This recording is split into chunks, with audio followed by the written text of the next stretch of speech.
accident, you know it's no walk in the park. Car repairs, medical bills, and lost time from work all add up. And if the insurance company isn't paying their fair share, you have to cover the rest, even if it wasn't your fault. That's why you need an advocate. Call us today, and we'll do everything we can to get you moving again. Come on. You deserve clear, risk-free advice to help get you back on your feet. You deserve an advocate. This is The Monty Show, the truth in sports talk streaming. When you want unbiased opinions about your favorite team without the spin, all you have to do is find The Monty Show, streaming live and available 24 hours a day, 7 days a week on YouTube. And now, here's Monty. Hey, The Monty Show, live on your YouTube machine, sort of. I can't promise you that. In any way, shape, or form. Because apparently I can't type or spell, which is fine. Right. That's fine. As always, we are presented by The Advocates, theadvocates.com. The best injury attorneys in the business. No doubt about it, The Advocates. And today is Giving Friday. You asked for it. You said, hey, Marty, we need some tangible shit to get. Well, today, we're going to give you some tangible stuff here on Giving Friday. You know the drill. It is The Advocates. They are working in your community. This time around, they are partnered for the 20th consecutive year. The Advocates are partnered with The Road Home, and it truly is something that, as I've told you, I don't even know for how long I've told you, that the Advocates really care about the communities they work in. And I know a lot of people are like, oh, Marty, they're just trying to get more business, Monty. Mm-hmm. Totally understand that. But it is truly an amazing initiative. They call it the Apple Tree. And it is about providing back-to-school clothing, shoes, backpacks, the basic necessities that kids need to go to school and succeed. We're not talking about Jordans. We're talking about just shoes on their feet, because our children in our underprivileged communities, they don't know where they're going to sleep on a lot of nights. They don't know where their next meal is coming from. And when they show up at school and they are not wearing nice clothes, when they don't have socks or underwear, when they don't have a backpack and school supplies, their life is miserable. It's difficult. You know the epidemic of bullying in this country. You know the struggle that these kids face. Let's do our part and change that. I think it is something that all of us can contribute to. $1, $5, $1 million. Work with the Advocates in The Road Home to help kids get the education they need to turn their lives around. Because if we don't do it, who's going to do it? If we don't help kids change their plight in life, who's going to do that?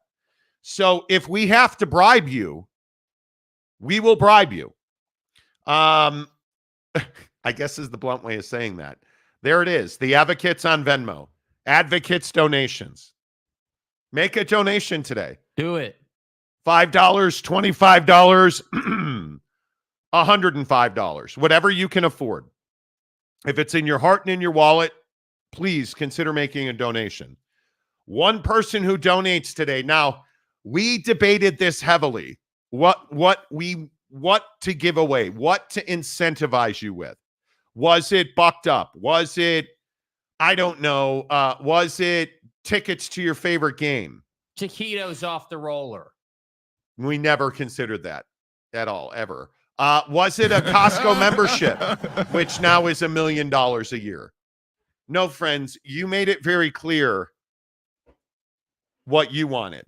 You made it very clear what you desired. You told us, hey, Marty, I want to play some college football 25 from EA Sports. So we're going to give you an Xbox Series X and a copy of NCAA 25, which doesn't even release until Monday. We're going to give that to you. To win that prize, all you have to do is make a donation to the Advocates on Venmo. in the comments section on that donation on Venmo, make sure that you put the Monty Show, school kids. You have to put Monty and school kids in that comment section on Venmo.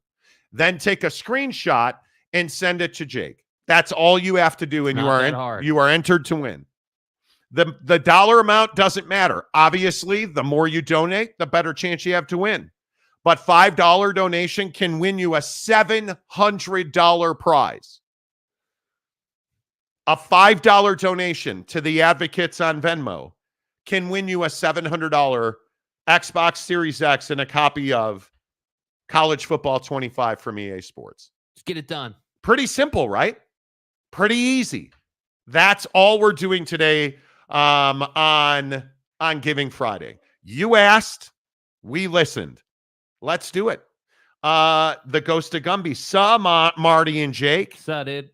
The Ghost says, holy fug. Yeah. Yeah, man. We're trying, bro.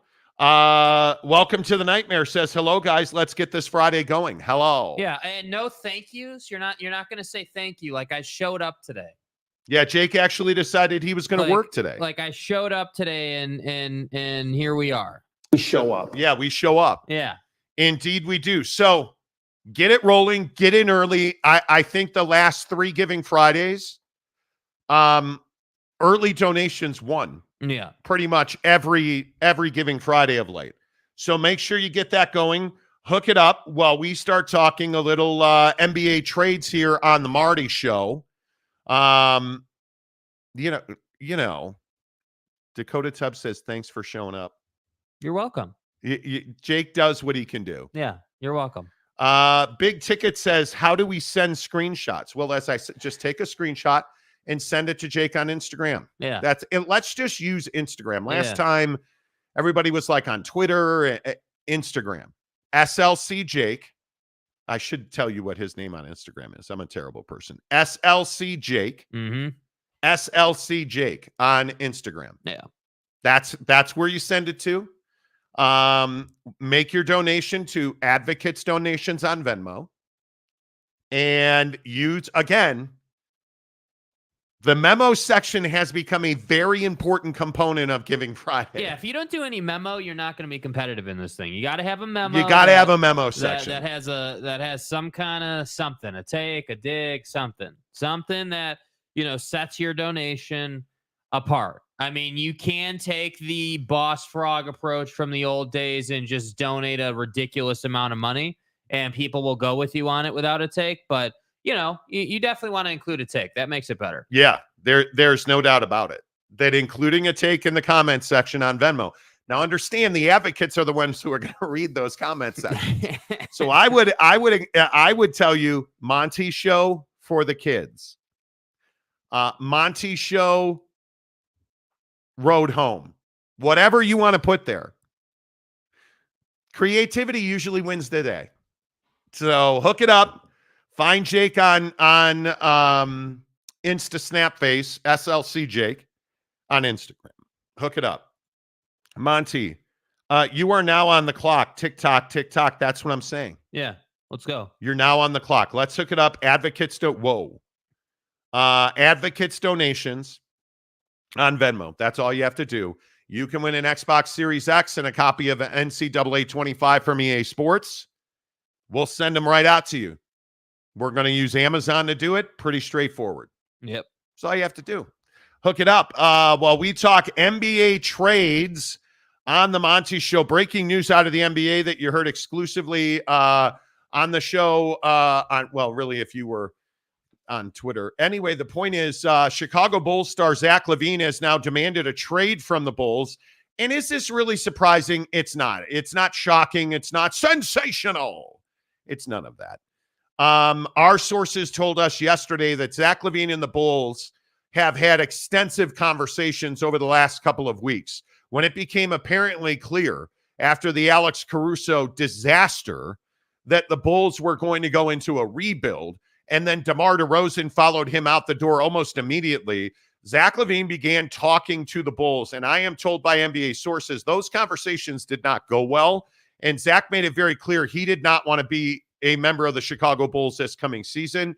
and he wants to be traded. And the interesting part of this is Zach LaVine demanding a trade, while I don't think it changes much for 9 out of 10 NBA teams, it's certainly the timing of it brings his contract into interesting light with the efforts of the Utah Jazz to trade Lauri Markkanen. And I think that is going to happen. Yesterday, also of note on that deal, I'll tell you about in a minute, but yesterday was the first day that somebody told me, yeah, they're trading Markkanen almost certainly.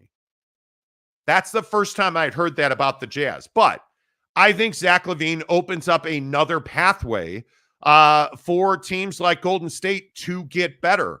I don't necessarily believe that Zach LaVine is a replacement for Lauri Markkanen. I think they play two different positions. I think stylistically they are completely different players.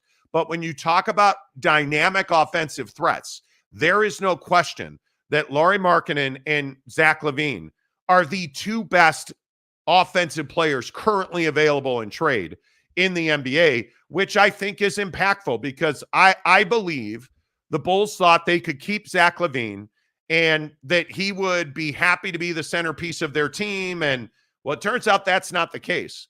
And if indeed he winds up being on another team other than Chicago, Jake, I think this might be one of the worst off seasons in the history of the NBA that we are watching unfold in Chicago right now. Absolutely. And I think that, it's been so documented, the lack of return value for, Caruso and obviously DeMar and so the Zach LaVine situation's playing out, and you start to wonder, hey, like, how bad is this one going to be? How bad are they going to mess this one up? Because I do think that the Bulls have messed this up. I mean, you can't simply get Josh Giddey and some menial value for guys like Alex Caruso. I mean, Caruso is a very valuable piece on a championship caliber club, and so to me, the idea that you would send him west, obviously, and put him on an OKC team that, is already pretty good. You understand why OKC wants to do that, but I don't understand from the Bulls side why you did that. So when I look at the LaVine thing, I'm sitting here saying, like, dude, like, Zach LaVine is someone who is always hurt. There's no question about that. That's your first question. Does the guy play 50 games this year? And the answer is probably no. But on a playoff team, and a team that can consistently compete, does Zach's 45 game season have a big impact? Because we've seen this around the league where you've got guys on teams who seemingly don't play a ton of regular season games, but are available enough to make a big enough impact to be worth it. And I think that's the conversation with teams for Zach. Is Zach LaVine worth the trouble? Is Zach LaVine worth the money? Is he somebody who can reasonably push us to another level? And I don't know that I can confidently say that. I mean, Zach is a 2-time All-Star at this point in his career. He's someone that is really fun to watch, but he doesn't strike me as that guy that truly, goes to this team or that team and just puts you over the top. So that's where I think when you start demanding a trade, you put your organization in a really tough spot, because obviously you don't want to be there and you want to get paid, I'm sure, on your next deal. But to get paid on your next deal, you got to get to a good situation. And you're not going to get to a good situation if you're hurt all the time. So I think that's the difficult part of Zach LaVine's existence. He's got about $130 million left on his deal. He's got 3 years. The third year's a player option. It's $48 million. He's not opting out of that. So his money is far less attractive than Lauri Markkanen's deal. And this is, again, I'll continue to say, I think when we compare these two, and you do it, you can't make a comparison on the floor. I don't think with this kind of salary that you can make a comparison off of it, unless you factor in the part of the equation that has Lauri Markkanen getting extended by whichever team picks him up. Because Markkanen is not going to go somewhere without the guarantee of an extension, and he is due. The soonest that the Jazz or anybody else can extend him is August 6th. And obviously, if the Jazz extend him after August 6th, he cannot be traded this season. And again, I think with Lauri Markkanen's situation, yesterday was the first time that I was told that there is a belief growing around the NBA that the Jazz will trade him. And I think this week I'd put it at 65%. I'm going to leave it there because the Jazz are unpredictable. You have no idea what they're going to do. There is no rhyme or reason. It does not seem that there is a common sense, part of their basketball equation. It makes sense if you're the Jazz and where they are and whatever the hell this is they're doing, rebuild, suck for flag, however we want to call it. I believe the coined term on X was gag for flag. That's what X had going for Cooper Flag. How did I know that? So you would have an answer to that. I think that the trolls and what is your favorite term? The hyenas, the sleuths, the grifters, that part of the NBA community really would like to see Markkanen get traded and the Jazz go and get Cooper Flag. And I have to say again, for the Jazz, I think it makes perfect sense. You got him. Like, I don't see how it makes sense for the Jazz to extend Lauri Markkanen. That to me, like, with the money that he has earned, in my opinion, the money that he deserves to be paid, I don't understand why you would give him that money. Why would you not do the deal? Move him along. Go out and stay on rookie deals and extend that window where you're a budget-friendly team and just go down that path. I mean, I tend to agree with you. Like, they are unpredictable. You don't know what they're going to do. And so I wish I could sit here and confidently say, yeah, you know what? A Markkanen deal is going to get done and they're going to move him along and we'll see Steph and Markkanen and all those guys and everything will be great. But, again, like, you just can't count on it. And I think that's what makes it so difficult and why we've heard repeatedly, this year and in prior years under Danny Ainge with the Jazz, that people get frustrated because you just don't know what they're trying to do, man. Like, there's no logic. Because it's not predictable. I think that's the hardest part. I believe the Jazz will trade Lauri Markkanen. I believe that he will wind up in Golden State. That cannot happen until they move Andrew Wiggins, which is another major contract that is problematic. I think one of the more interesting conversations around Golden State is this Jonathan Kuminga question. It does not seem that Golden State wants to trade Jonathan Kuminga. I don't value Jonathan Kuminga at that level. I don't think he's a generational talent. I think he is a perfect fit on a team like the Utah Jazz where he's not going to be counted on to win playoff games. He is not in the next 3 years likely going to be counted on in big situations because they won't have one. Mm-hmm. And he can grow into whatever kind of player he's going to be in a very low pressure situation. Whereas if you're the Golden State Warriors, you're on the clock with Steph Curry. And you need a guy standing next to Steph Curry who can perform in the biggest moments. And you're an organization, frankly, that plays for championships now. That's who the Golden State Warriors have morphed into. Is Jonathan Kuminga a player of that model? Do you buy into the idea that Jonathan Kuminga can be a player that is the reason you win a championship? Because I'm telling you, he's not that guy. Yeah, I don't think he's going to turn into quite that good of a player. I don't. Yeah, I think that's a great way to kind of characterize it. Is he a guy that is the reason you win a championship? Is a great way to characterize how to evaluate Kuminga. And no, he's not that guy. He's not. His top end, in my opinion, is not that high. I do think he can turn into an all-star. I do think he has the ability, the talent, the athleticism to turn into a phenomenal number two. When I say number two, I'm talking about guys who, are not the best player on the team, but are that second guy that's a real problem to defend. And that's who Kuminga should turn into. And I think that what I do believe is that if there was an organization to get that out of him, it is the Golden State Warriors. They've proven time and time again that they know how to develop guys. So I think that's what makes it difficult. And also, I would say you understand why the Warriors are kind of hesitant to give up Jonathan Kuminga when they're talking about acquiring Markkanen, because you'd love to have Steph, Kuminga, and Markkanen together. That's a group that can score. That's a group that can be dynamic. And I do think, to your point, with Steph being on the clock here as far as his career is concerned, Steph could play.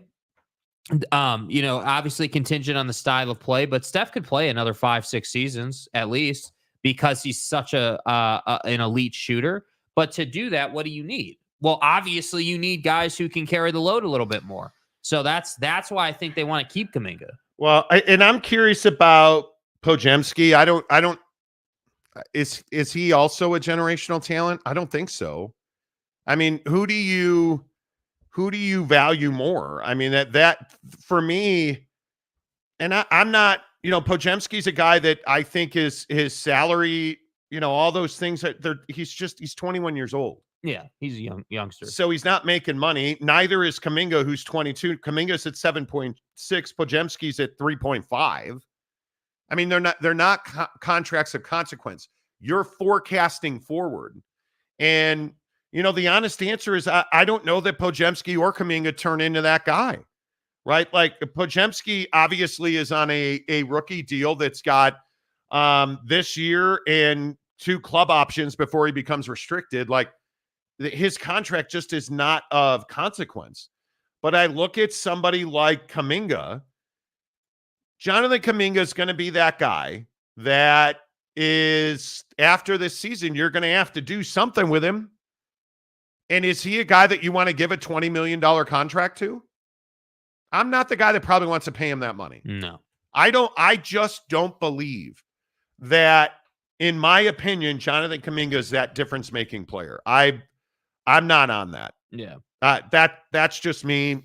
And like I said, again, I think that Jonathan Kuminga definitely has to take some steps forward and definitely still has to develop. There's no question about that. But I think he can be a phenomenal number 2 player. You're not building around Jonathan Kuminga, but what you are doing with Jonathan Kuminga is you're putting him in your starting 5 and you're asking him to fill a role within that starting 5. And it's this dynamic in the league where the best teams in the league are built on duos now, right? We see it repeatedly. It used to be big 3s, now it's big 2s, if you will, or duos. And Jonathan Kuminga is that guy that would either be the second piece of a duo or would be the third piece in addition to a duo.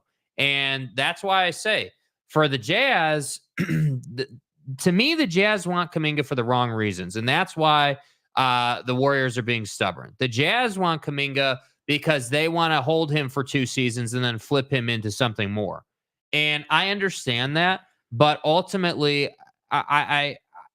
these two are going to have to figure out how to make money work in this deal. And that's what I think the huge, question mark, circle, triple underline thing is. How are they going to make all the money work, and who's going to pick up Andrew Wiggins? And Kuminga, I would be surprised if the Warriors let Kuminga go in this. I would. But if you're going to keep him, don't you have to play him? Yeah. I mean, he averages something, like 22 minutes a night, I think, or 20 minutes a night. Well, now there's going to be more minutes because Clay's not there. And if Lauri's there, then you're going to have to figure out, okay, well, what is our commitment to Kuminga? So you wouldn't trade him for Lauri Markkanen? If Danny Ainge said, yeah, I'll do this deal, but, I'm not. I'm only doing this deal if Jonathan Kuminga is involved in it. If it's Kuminga, then I'm not giving as many picks. You can't have all our picks and Jonathan Kuminga. So you'll give 2 first, because they can effectively, Golden State, trade 2 first-round picks. Yeah. So you'd trade 2 first-round picks. Kuminga, would you include Podziemski as well, or no? Yeah, probably. You would? Yeah, well, because I just don't think that. Again, I mean, I don't watch the guy on a nightly basis. I would not. Well, but I'm keeping one of those too. I mean, listen, the original deal was something to the effect of Kuminga and Moody, 2 first-round picks. I mean, Moody's more palatable, but are you really? So here's the question then. If that's what the deal is hinging on, essentially, is how much do the Warriors care about winning another title, potentially 2, inside of Steph's window? I think they care a lot. Okay, so if they care a lot and that's the priority, then their focus and their commitment is on getting Lauri Markkanen. So you should care more about getting the deal done and less about what you're giving up if that's what you care about. So in that scenario, yeah, I guess you would give up Pod and Kuminga, I guess. I mean, I don't want to give up. I wouldn't necessarily love to give up both of those guys, but if I'm trying to win a championship, then I'm probably cool with that, because ultimately, if Lauri Markkanen is a Golden State Warrior, that's a very dangerous team. A very dangerous team, a team that can play defense, a team that really should be able to battle in the West. Like, you should be able to do some good things. Yeah, look, I think there is no doubt in my mind that Pods is a guy that you should keep over Kuminga. That's just my opinion. I think he's more valuable long term. Yeah, and I think Jonathan Kuminga is a limited player, because I don't ever see him being a prolific two-way player. I don't ever. Yeah. You can't tell me this guy is so valuable, you're only playing him 20 minutes a night. And Moody plays less than that, by the way. I think Moody plays 15 minutes a night. Mm-hmm. I don't buy it. I don't know. J-Rod for $5. Why do you think the Jazz should push for? Who do you think the Jazz should push for if they trade with the Warriors? I would want Podziemski. I'd want Pods more than I would want Kuminga. But I mean, do you think that Pods have? I guess the question for the Jazz is, who has more value when you go to trade them if you're the Utah Jazz? Because that's the thing. Like, well, I don't necessarily believe, once again, that in this trade, that whether it's Kuminga or Pods, I don't believe that you're sitting here saying, yeah, we're going to develop these guys and they're going to be in the organization 10 years. I don't believe that for a second. I think you're doing this deal to get picks, and you're doing this deal to flip these guys. Well, I think Kuminga is probably the guy with the higher upside. I think Pods he's a really good player. I think Moody is a upper 30% shooter, 37% from three. I mean, I think Pods can be an elite point guard in this league. He's definitely more of a facilitator than a scorer, for sure. But he can be a really good contributor on a team. There's no question. Yeah, I think we just don't know. I mean, you're right. You're absolutely right. I mean, the guy, 10 points a game, 4 assists a game, shooting 39% from three. I mean, those numbers are good. The guy is 21 years old. Won't be 22 until after the All-Star break. I mean, he's very young. I would be, if I'm Danny Ainge, I want 2 first-round picks, Moody and Kuminga. And I would do that deal. I think ultimately ask. That's reasonable. Yeah, I think ultimately what winds up happening here is I think the Warriors will find a taker for Wiggins. I think it's probably – I also heard something for the first time yesterday about this being a 4-team deal. Because if you can do one deal to make Markkanen a Warrior, to make Wiggins something other than a Warrior, yeah. I think if you do that deal, you're probably, with the money that we're talking about, I think you're certainly going to need 3 and a minimum of 4. And I think this trade gets done if 3 first-round picks. I think the trade gets done, because you got to remember, Wiggins has, what is that, 30, 50, 70. He's got about $84 million left in a player option on the 3rd year of that, 26, 27. Which you already know he's picking up. But it's only $30 million. And I say only. In this day and age, that's not a lot of money. But for Wiggs, that's because the thing with Wiggs is that he had such a huge rise with the Warriors. He came to the Warriors after having a lot of off the court issues.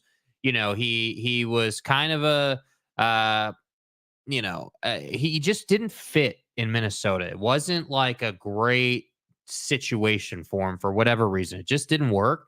And so he gets traded or whatever. He leaves there, gets to the Warriors, and Steve Kerr and that organization do what they do.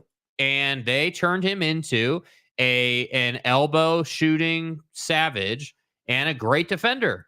And they got the chip and everything's awesome. And then after that, everything's just gone downhill. Yeah. So I agree. By today's economics in the league, $30 million might not be a lot, but for Andrew Wiggins, you can be damn sure he's picking up that option. Yep, I agree. Make sure you hit the like button right now if you're watching on YouTube. What's up, everybody, on the X platform? X. I'm getting more comfortable calling Twitter X now. What's up, everybody, on Twitter? Make sure you come on over to YouTube, hit subscribe on the Monty Show, link in the Twitter bio. Appreciate everybody. We are averaging about more than 1,000 views now. We've only been streaming on Twitter full time as a way of life for about 3 weeks, and we're already over 1,000 views a day now on Twitter. We really appreciate that. Today is Giving Friday. We are giving away an Xbox Series X on the show today, and a copy of NCAA Football 25 from EA Sports. All you have to do is donate to the Advocates. Let me put it up there. Let me put the donation thing. Excuse my incompetence. Where the heck is there? It is right there. Thank you. On Venmo, the Advocates are Advocates donations. We have our first entrant, which is Maury Alvarez. Monty Show school kids. Zach for Lauri would definitely be interesting. I look forward to seeing what will play out. Maury Alvarez in the running now. Let's go, for his Xbox Series X. It's that simple. All you have to do is make a donation to the Advocates on Venmo. Put Monty for school kids, Monty Road Home, Monty whatever. Great. Monty for the school kids is awesome. Send Jake a screenshot of your Venmo donation, and you're entered to win the Xbox Series X and the NCAA Football 25. It is that simple. And I have to say, we're going to do it the whole show, right? But I have to say, it does get more competitive as the show goes on. Yeah, well, obviously it's Friday, and we have affectionately called the show Sleepy Friday. Yeah. So, example, Tanner Plummer decided to get out of bed today. Appreciate that, Tanner. Brett Robbins, hello. Keep Markkanen for capture the flag deal. Oh, you got to capture the flag, Marty. But here's the problem, though. If you keep Lauri Markkanen, how many games does he play this year? Because if you're trying to get Cooper Flag, are you really telling me, if you're trying to get Cooper Flag, are you telling me that you're going to play Lauri Markkanen 70 games this year? Yeah, dude's got a bruised fingernail. He's going to be out tonight. I don't see that happening. Keaton Critchlow. Hello, Keaton. Good to see you. Yes, we show up. J-Rod, $5 more. What do you think the Jazz would want for a Spurs trade? I think the Spurs are a little worn out on making a Markkanen deal. Now, I think if you look at, I don't think the Spurs want this deal one-on-one. They could make that deal. They have everything you need to make that deal. And I think and this is just my opinion. I think the Warriors are in this long term. They understand the contract ramifications. From what I understand, they have spoken to, with the permission of the Jazz, they have spoken to Lauri Markkanen's side. They understand the finances of it. They understand the August 6th deadline. We have 3 weeks before that deadline, before the Jazz actually have to do something. So you have time. This is not something, and I told you this 2 weeks ago when we started talking about this. This is not something that's going to happen tomorrow, because there's no reason for it to happen fast. Mm-hmm. The Jazz, I think, are not in a hurry to trade Lauri Markkanen. I don't think they want to trade a guy the caliber, the human being, the citizen, and the basketball player of a Lauri Markkanen. I think it's tough to find that deal. But I think Danny Ainge is pragmatic. And I think they don't want to make the same mistake that they made with Jordan Clarkson.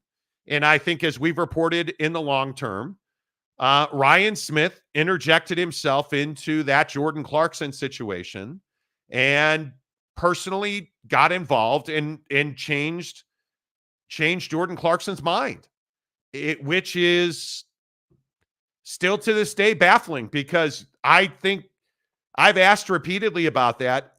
Jordan Clarkson just does not have value right now. Well, and that's the issue. I mean, when you did whatever Ryan did, I don't know what Ryan did. I mean, he did get involved. We know that, but I don't know like what he said or like what the situation was. Whatever he did at that time, Clarkson did have value, and that was and still continues to be my biggest thing for the Jazz is understanding where you are and where you're going. I mean, I don't think that the Jazz appreciated the idea of, hey, Jordan Clarkson is a now or never proposition. If we keep him, we're going to dump him for scraps. Like, we're going to dump him for not much. And hey, if that's you're that committed to one guy, I guess I get it. But that just didn't seem like a good move. And I still maintain, you look at this situation with the Warriors, and I just don't know how, if you do not make a deal for Andrew Wiggins, how do you afford to extend Lauri Markkanen? Because you're already paying the luxury tax. Who are you, the Phoenix Suns? Did you see the Phoenix Suns have a $400 million payroll? Between their salaries and their luxury tax, it's $400 million. And I think you look at the situation. Obviously, the owners of the Golden State Warriors have proven time and again they're willing to pay any price. But you cannot pay Andrew Wiggins and Lauri Markkanen. Lauri Markkanen is, and if you don't know his contract situation, Lauri Markkanen's deal is eligible for extension on August 6th. Per the terms of the collective bargaining agreement in the NBA, the day he signs that deal, he cannot be traded for 6 months. 6 months have to pass, then you can trade Lauri Markkanen. The NBA trade deadline is February 6th. So the only way you can trade him at the deadline is if you sign him on that exact day of August 6th. So now you're in a position where if you are the Golden State Warriors and you look at Wiggins' deal, 24 this year, 26, 28, and then a player option for 30 and 26, 27. You look at their situation at Golden State, and you very quickly begin to understand that they are at, right now today, $60 million over the first apron. They're $105 million over the second apron. They have about $5.4 million on the tax. And it is going to be, dude, it's going to be rough. They're at right now, they're paying $14.6 million in luxury tax right now today. Mm-hmm. So if you add, and I'm pretty certain that they would, if you just added Lauri Markkanen's current deal at $18 million, you're pushing that threshold higher. So then let's say that you renegotiate Markkanen's deal, which is what's going to play out is Markkanen's going to have his deal renegotiated for this coming season, and then he will sign an extension. The reason he has to renegotiate his deal this season is because if he wants the maximum on the next contract, he can't get that because he's only making $18 million. So he doesn't qualify for that maximum extension. So if you renegotiate his deal, and I think the number's $34 million this year, he is then eligible for a maximum extension. So if he stays with the Jazz, they're going to renegotiate his deal and extend him. If he gets traded, and he gets traded before August 6th, whoever picks him up will have to renegotiate and extend his contract. The Warriors cannot do that in their current situation. And the other part is you have a lot of restrictions based on the fact you're over the cap already. So you can't just trade for Lauri Markkanen and absorb his contract because you don't have cap space. So this idea that they can keep Andrew Wiggins, and I think that's why you're seeing when you look around the NBA, and yes, I'm going to tell you again, we're the ones that broke that story.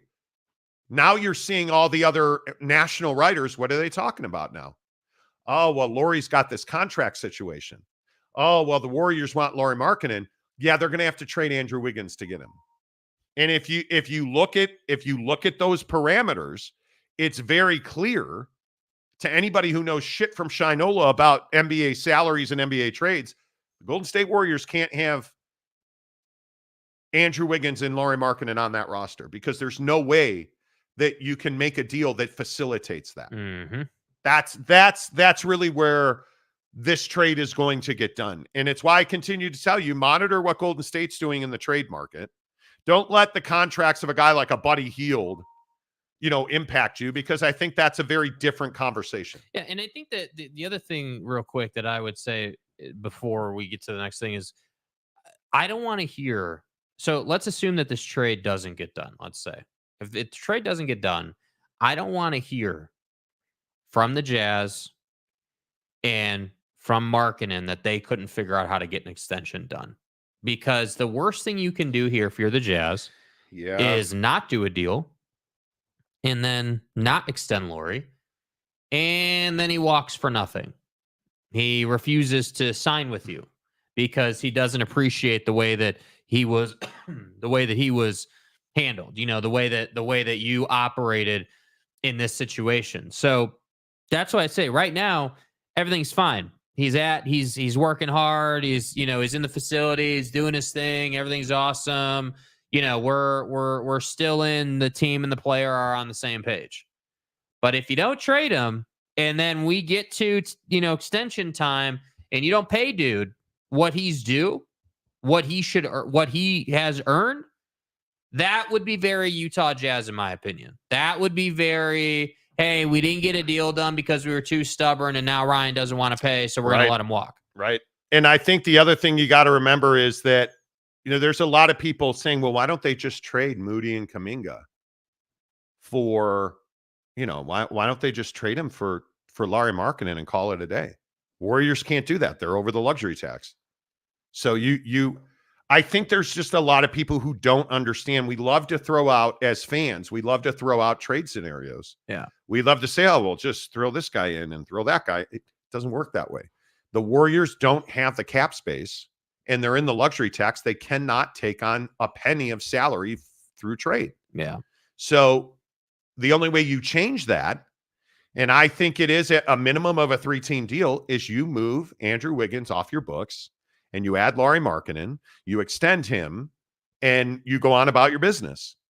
But you are not going to make this deal 1v1. It's almost impossible for the Jazz and the Warriors to make that deal 1v1. I don't know what it would take. I don't think, and again, we were the first ones to report it, that this is why you have the Warriors out trying to find a third team or a partner, a dance partner on Andrew Wiggins. Yeah. It's really as simple as that. All right. Before we get back to your questions, let's look at Giving Friday, because Jake is feverishly sending me screenshots. Now, the drill today. We are giving away on the show. One person is going to win an Xbox Series X today on the show and a copy of EA Sports College Football 25. Releasing on Monday. We're going to, wow, another one. Yeah. We are going to hook you up with that. Yes. For one person today. Yes. It is really that simple. And I have to accept it before it shows up. Bro, I'm not used to you working on Fridays. So your boy is kind of tripping. But admittedly, I'm not used to me working on Fridays. So this is a little foreign. So you want to win an Xbox Series X? Let's do that. You want to win a copy of EA Sports NCAA College Football 25, whatever the hell. It's EA Sports College Football 25. It's in the game. It's in the game. Yeah. Let's do it. You already know that our guy Maury Alvarez, first one in, $25. Yes. Wow, look at that. Brandon Butler, $113.20. Marty Show for the kids. If you know, you know. That's right. Okay. I like it, Brandon. This is Eric and Raleigh. $25 on the Monty Show. Eric, the resident Warrior homer. Yes. And then this is Justin Jackson. Justin Jackson, the Monty Show for the kids, hoping for the pro rata I deserve 25. The pro rata I deserve. Well played. I like it. The pro rata I deserve. See what Justin did here? This is making it better right here. That's well played, dude. That's played. awesome. Now, I do want to comment real quick on Brandon Butler's. What made you go with? Now, that's what I was looking at. What made you go with 113.20? I'm trying to understand. If you know, you know. Is that a reference to the amount or just the Marty Show portion? Is that a 1320 K-Fan reference? Is that what that is? I don't know. But I love it. But thank you. Yes, great donation. And dollar-wise, Brandon Butler's got to be in the lead. Yeah, I mean that's got him in hoping the leader, for the pro rata I deserve. Yes. See, that's what I like. It's the cryptic messages in the memo section on Venmo. Yes. Right? Not, hey, I want to win the Xbox. That's not creative.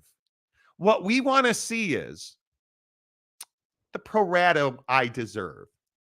Hey, I want all the heat off the rollers. I was going to say I want all the fecal matter off the rollers. Please don't. Not sure the advocates would enjoy that one. Yeah. I mean, it's an art form. So it's not necessarily. Now, Brandon has donated the most, and so he deserves credit for that. Absolutely. But I want you guys to know it's not necessarily a race of who donates the most. No, right? Not at all. It's about who can come in the memo section and do your thing, man. Like, do it. It is a K-Fan reference. Wow. Let's go. Okay, see. Love that. Okay, see, now this changes the entry. All right, put it back That's up. a winner. Put it back up. That to me is in the lead. That changes things. That is where is it? There, that's in the lead. You got to explain K-Fan because I want people to understand this reference and why it matters so 1320 K-Fan. The sports leader. 1320 K-Fan. The sports leader. The old powerhouse sports talk show upstart, which I was the morning show host and program director of before the company sold the land under the transmitter and turned the station off.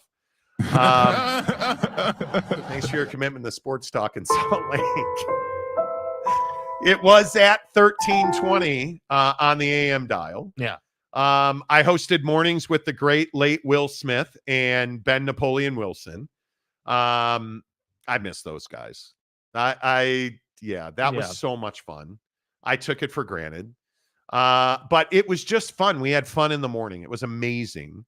And Brandon Butler showing that he is first time caller, long time listener. Right? Love it. Brandon Butler in the lead. We are going to give away this Xbox Series X and a copy of EA Sports College Football 25. We are going to do that on this here program. Man, that was well done, dude. I got to give you credit, bro. Like, that was, I haven't thought about K-Fan in quite some time, and that is a good poll right there. Love it.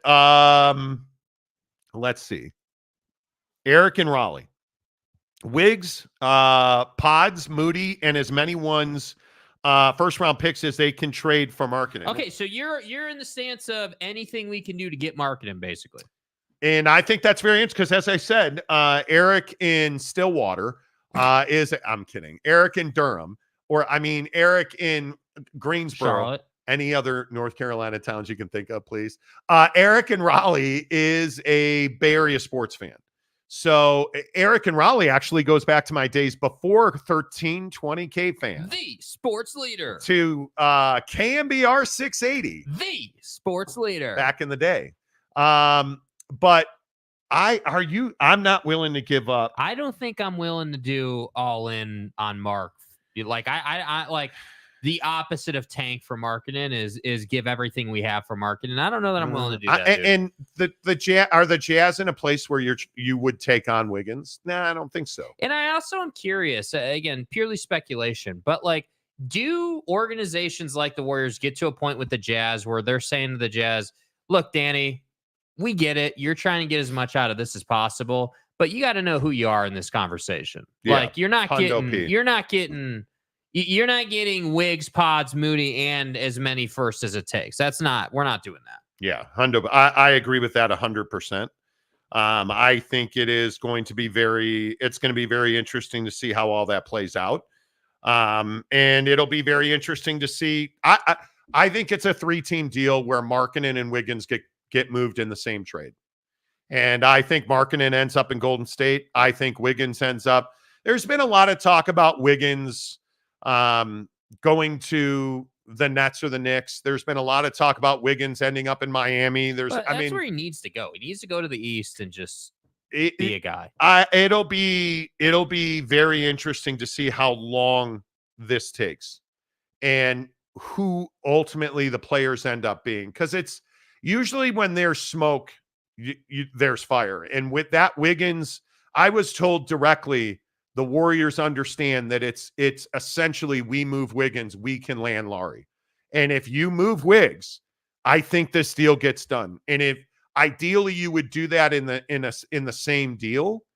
But I'm very curious who's willing to take on Wiggins' salary and for what. Yeah.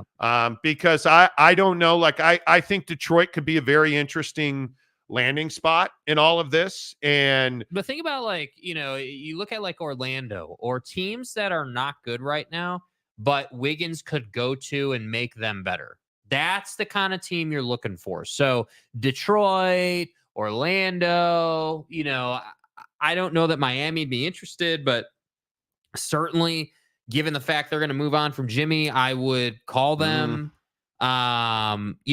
Brooklyn, certainly. Yeah, I would be calling Houston.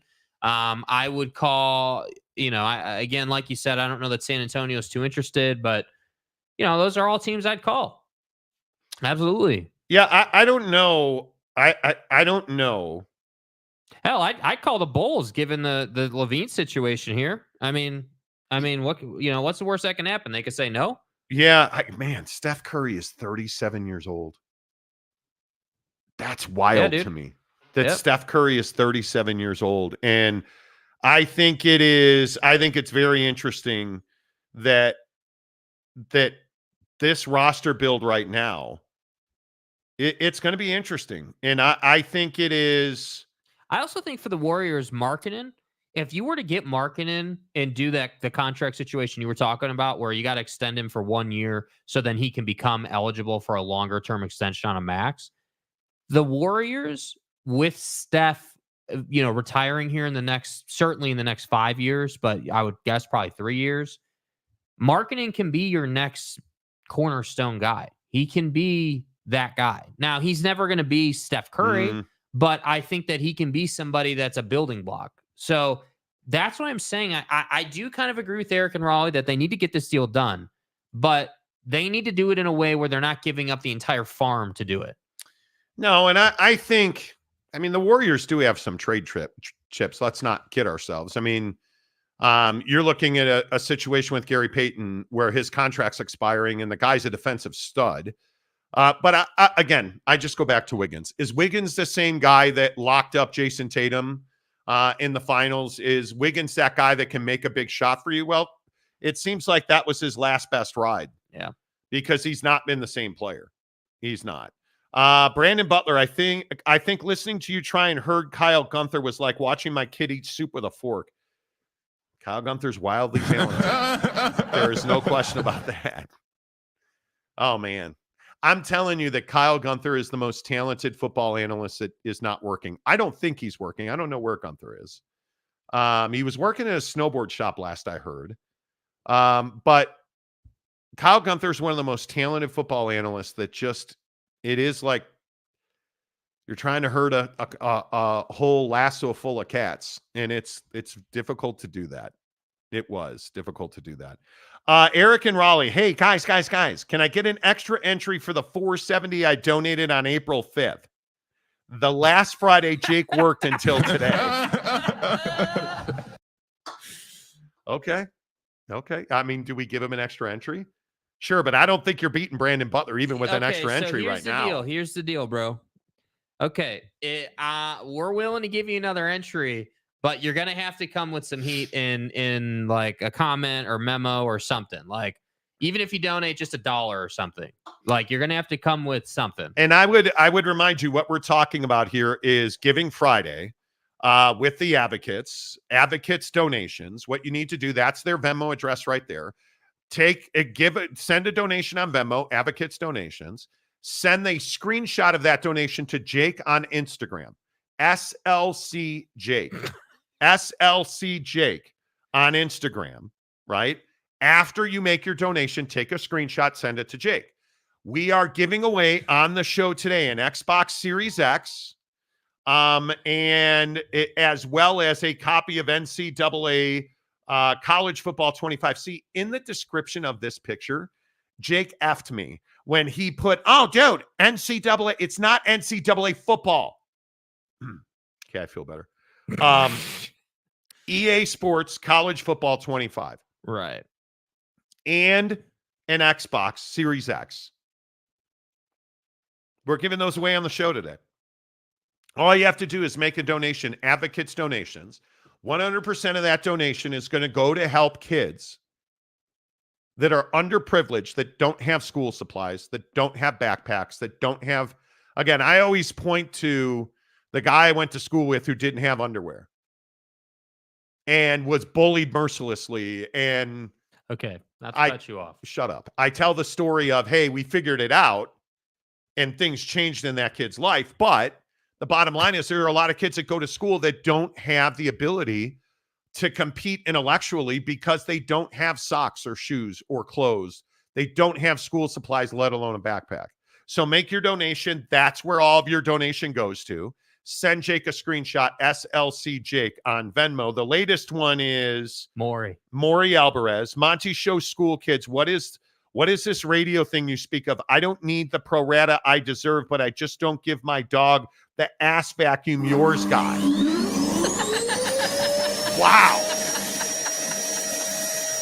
The ass vacuum yours got is a throwback to when we were in my basement all those years ago when we were doing the show at my house in the basement. And my dog, God rest his soul, that's how long ago it is. My dog is now no longer with us. And he had a butthole problem. And he solved that butthole problem by absolutely going buffet style on his own ass. And that was not ideal when we were throwing shit at him on the and so he went to the doctor and they you know. Okay, now pro-rated his ass. This next one we're going to show is someone that I've never heard of before DMing me. The account on Instagram is literally named Nah, N-A-H. Nah, bro. And said salute from NYC. Oh, let's go. So I don't even know. I don't think Nah is competing for the Xbox. I do just think that Nah wanted to appreciate donate. you, Nah. Yeah, so appreciate you. Nah, bro. Nah, bro. First of all, that's a great Instagram name. It just says Nah. Like, hey, man, I'm looking for Nah. Nah, bro. He ain't here. He ain't here, man. That's awesome. He'll be Thank back you for the later. donation. That's amazing. This one. The ass vacuum reference is iconic. I do think that's pretty competitive. So good. Yeah, that's pretty competitive. But is it better than K-Fan? Mm. And the fact that I, as an intellectual male, was able to figure out the 1320 K-Fan reference. Right. You know, Yeah. I think that helps. I think these two are in the lead. The ass vacuum has to be there. Yeah. Has to be there. That's so good. That is so, so good. You know, let's see who else. There's so many. Okay. What is the Twitter at to send the entry? No. Send it to Jake, SLC Jake on Instagram. Yeah. DM me on Instagram. Shouty. Hey, y'all. Good to see you, Shouty. I donated. Just got to send it screenshot. Appreciate that. Yeah. Instagram, SLC What's Jake. up, Shouty? Eric and Raleigh, Steph only has about 5 to 7 years left. I would agree with that, which I think kind of ticks up the urgency, right? Warriors Thomas went to the Mavericks. Klay Thompson? Yes, he did. Who's Thomas? Really? Brandon Butler, I think Vegas Summer League is where we find out what the Jazz plan is. 100%. What do y'all think about Big 12 Media Day in Vegas? Well, we did a full recap of that yesterday. I think that Mike Gundy drinks and drives far too much.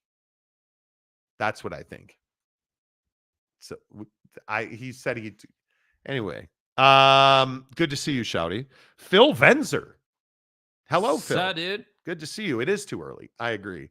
The Costa Gumby ass vacuum. Exactly right. Phil Benzer says Big 12 Media Day in Vegas. It took a day to clean the stench. Did you mean stench? From them. Glad those bastards have left. Damn. I think, and Phil, I believe you're a Vegas local. I think there is a lot of frustration with Vegas residents. And I don't mean guys who moved there last week because it's cool to live in Vegas. I mean people who actually have lived in Vegas for a generation. I think, and I know a lot of those people, by the way, I think it's very frustrating to some that the city closes down for F1, that there are bowl games and whatnot. And I think there's a lot of frustration for some in Vegas that UNLV is overlooked in an afterthought. And that other conferences like the Big 12 in this instance come to town and, you know, and I actually hear you on that, dude. Like I actually hear you on that. I think it's really interesting that is the case. Yeah. And I get it. Let's see. Another entry. Where it all started, the sports leader, Eric 680, Rogers. Eric in Raleigh. That's right. 680, $6.80, 680, the sports leader. It's exactly right, Eric in Raleigh. That's right. We appreciate that, Eric in Raleigh. But you're gonna have to go a ways now. The ass vacuum and the 1320. And the fact that he put if you know, you know. If you know, you know. It's cash, bro. And you know the best part about it is that when did I start working with the advocates? Back at 1320K fan. Yeah. So it is a double entendre. Boy, now they're coming in fast and furious, right? Yes. Let's go. Hello. Let me see. Thank you. Let's go over here. Let's see the next one in. John Hamm. Monty loves him some. No, I'm not saying it. You almost got him, John. You almost got him, dude. John? Stay hard. Auto disqualified. John? Why are you choosing violence on Giving Friday? I'm for real. Damn, that was close. I almost said it. This is Cam Harrison. Cam Harrison for the kids. Cam, Yes. Good to see you. Appreciate that. See, this is what this is about. Now, we obviously, again, on Giving Friday, we are giving away an Xbox Series X and a copy of EA Sports College Football 25 Yes. to one of our donations today. But all of this is about helping kids here. Hour number 2 of the Monty Show, as always, presented by our good friends at The Advocates, theadvocates.com. If you find yourself in an unfortunate situation where you are in an accident, where somebody else's reckless behavior, their reckless conduct puts you in a bind, you guys make sure that you're ready to go to The Advocates, where you can chat with an injury attorney live online 24/7, 365 at theadvocates.com. When you've been injured in an accident, you need a lawyer, and you deserve an advocate. Insurance companies don't always play fair, but we can keep them in check. Most cases settle out of court, but we'll take your case to trial if necessary. You deserve an advocate. At theadvocates.com, where they are partnered with the Road Home to provide underprivileged kids with the basic necessities that they need. And again, I'm not talking about high fashion. I'm not talking about, you know, I saw on one of our local news channels did a feature about the cost of backpacks. If you're a parent spending $600 on a backpack for your kid, go and fuck all the way off. I'm serious. If you're buying your kid a $600 backpack, you're a problem. Okay, I feel better. But we're talking about basic necessities. Forget the backpack. there are kids who don't have the school supplies to put in the backpack. And I'm talking about pencils, pens, notebooks, the basic necessities. And you have these kids who their parents are out of work or they're homeless. They're sleeping in cars. They don't know where they're going to shower. Right? Think about that. They don't know they don't know if they're going to have dinner, let alone arguing over what's for dinner. They don't know what is for dinner or if there is dinner. Terrifying, bro. That's what we're talking about. And I tell you, just keep in mind, think about kids who deal with bullying, even though they're rocking Jordans and $600 backpacks from mom, right? I'm talking about kids who face ferocious bullying because they wear dirty clothes to school, because they don't have socks on. They're wearing Velcro shoes. They're underprivileged. Their parents don't have jobs, so they struggle to provide for them. That's where donations like this one are going. Justin Solace. The Monty Show for the kids. Watching the Monty Show is like finding the missing sock in the laundry, unexpectedly satisfying and a bit bewildering. I mean, I've never spoken truer words. And I believe that's our new marketing statement. Yes. Watching the Monty Show is like finding the missing sock in your laundry. It's unexpectedly satisfying while at the same time a bit bewildering. Facts. It's well played. It's well said. A bit bewildering. See, this is what I'm talking about. And listen, $5 for the kids is fantastic. Yes. Now, it is not John Hamm choosing violence like John Hamm did today. That's not what this is. It's not nah, bruh, but that $5 makes a difference. It's Maury Alvarez talking about vacuuming your dog's ass. Right? It is, where is it? It is Brandon Butler donating $113.20. Mm-hmm. Hearkening back to the old 1320K fan. Yeah. That's what this is. And all of it, and we are now right at $500 today. All of it is about giving kids the opportunity to compete intellectually in school so we can end their cycle of poverty. Because that's really what this is. And I'm not trying to lecture people, or beyond the fact that these kids usually have very difficult days where their escape from being underprivileged or not having breakfast, lunch, and dinner is to go to school and get bullied. If we can offset that on any level by donating to the advocates who are partnered with the Road Home, one of the foremost homeless advocacy groups in our communities. And no matter where you are, we've heard from New York City, Florida, Texas this morning, obviously the great state of Utah. No matter where you are, Phoenix, Montana, Idaho, California, no matter where you are, the advocates are working in your community, and they're trying to help your kids have a better day at school. Hit them up on Venmo, Advocates Donations. Take a screenshot, send it to Jake on Instagram, SLC Jake. And today, in less than an hour, we are giving away an Xbox Series X and a copy of EA Sports College Football 25. Boom. And all you have to do is make a donation, $5, $100, $1 million. That's what we're talking about on the Monty Show. Let's get your comments in here. Justin Solace. Where have you been, my guy? Yeah, bro. Been being a dad. Had to go with corny dad joke because the wife is pregnant with our fourth. Who are you, Tyreek Hill? God damn. Did you give your boys some swimming lessons? What is your DNA like salmon going up river? Good for you, dude. You're not sleeping much, but good for you. You're fourth. I always joke with people, what happens when you have two? Okay, well, I've got two hands. I can handle two kids. What about that third? When it's just dad and the three kids? You've only got two hands. And then you get to a fourth? Hell no. Tanner Plummer, get them the money so they can learn some karate to defend themselves. Amen to that.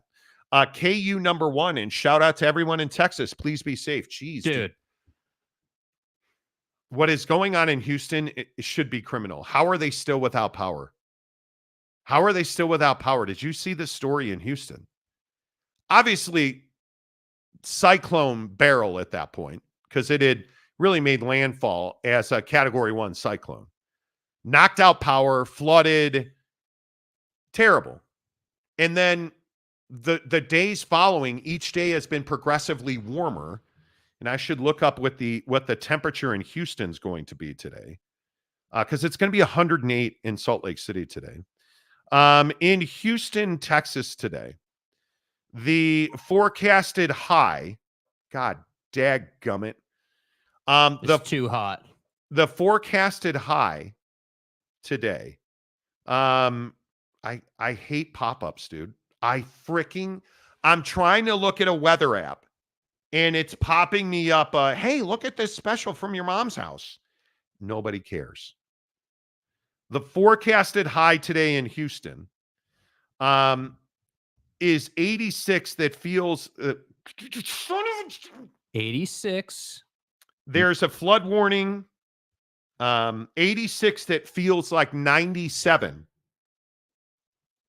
Tomorrow, And keep in mind, that's 97% humidity. it's wild. Tomorrow is 92 degrees. That feels like 106. Yeah. In Houston, Texas. Nah, I'm good. With flooding and no electricity. Bro, can you even imagine that? And your governor is in South Korea on a trip and won't cut his trip short. Who are you, Ted Cruz? That's amazing to me. Cancun Cruise. My bad. Who are you, Cancun Cruz? Yeah.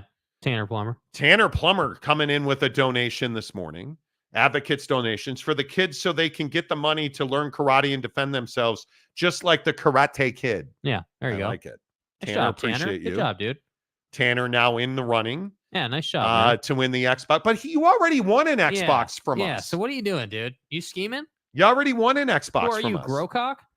Or who are you, Growcock? Wow. Okay. No, I appreciate you, Tanner. Okay, I appreciate you. Very good.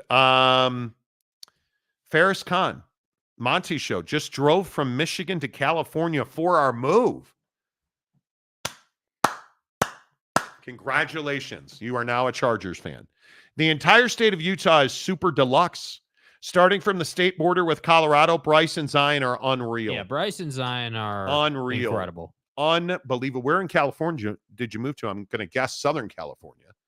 If you're headed through Zion and Bryce. Yeah, the state of Utah is ridiculous. It's so beautiful. It is so beautiful here. KU. I have friends and family in Texas. Yeah, dude. Tanner Plummer on the upside. It goes down to the low 90s next week here in Orem, dude. It's going to be 108 today. Summer's hot, man. Do you realize I haven't swung a golf club once this week? Yep. Have you gone to the range? Nope. I don't care what it takes. I'm in the yard tonight and tomorrow because I got Canyons Golf on Sunday morning. I think we are the first tee time, although you're not playing, I guess, because you're Jake's getting ready to move. I said I was playing. I said I was playing. Like, dude, how does this happen every time? I said, yeah, I'm playing. I said, yeah. You said your girlfriend wouldn't let you because you guys have to get ready to move. That's not true. That's not true. Not true. I literally never said that. I'll try and change the tea time. That's fine. Carlsbad, you prick. Carlsbad is so beautiful. Man, it's beautiful. Just down the road from your boy Jimmy. Let's see. Monty, typo before, sorry, the Advocates in Kansas. Yes, indeed. Advocates.com.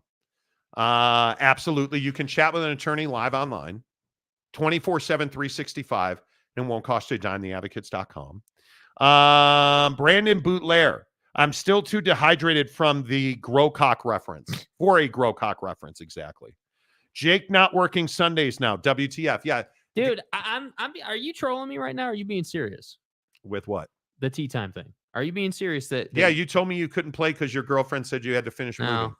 Jake's getting ripped off in a new I'm moving into a house now. I'm a big deal. Monty Show blowing up, everybody. Marty. Jake's moving into a new place, and so now he's like, ooh, I'm a big deal, bro. Okay, that's fine. That's fine. I'm being such an asshole right now. Anyway, let's see. Another entry. Yeah. So I think Brandon Butler and Maury Alvarez are in the lead. This is another Maury entry, by the way. This is another Maury entry. Monty Show school kids. With more than 2 kids, you have to be good at juggling.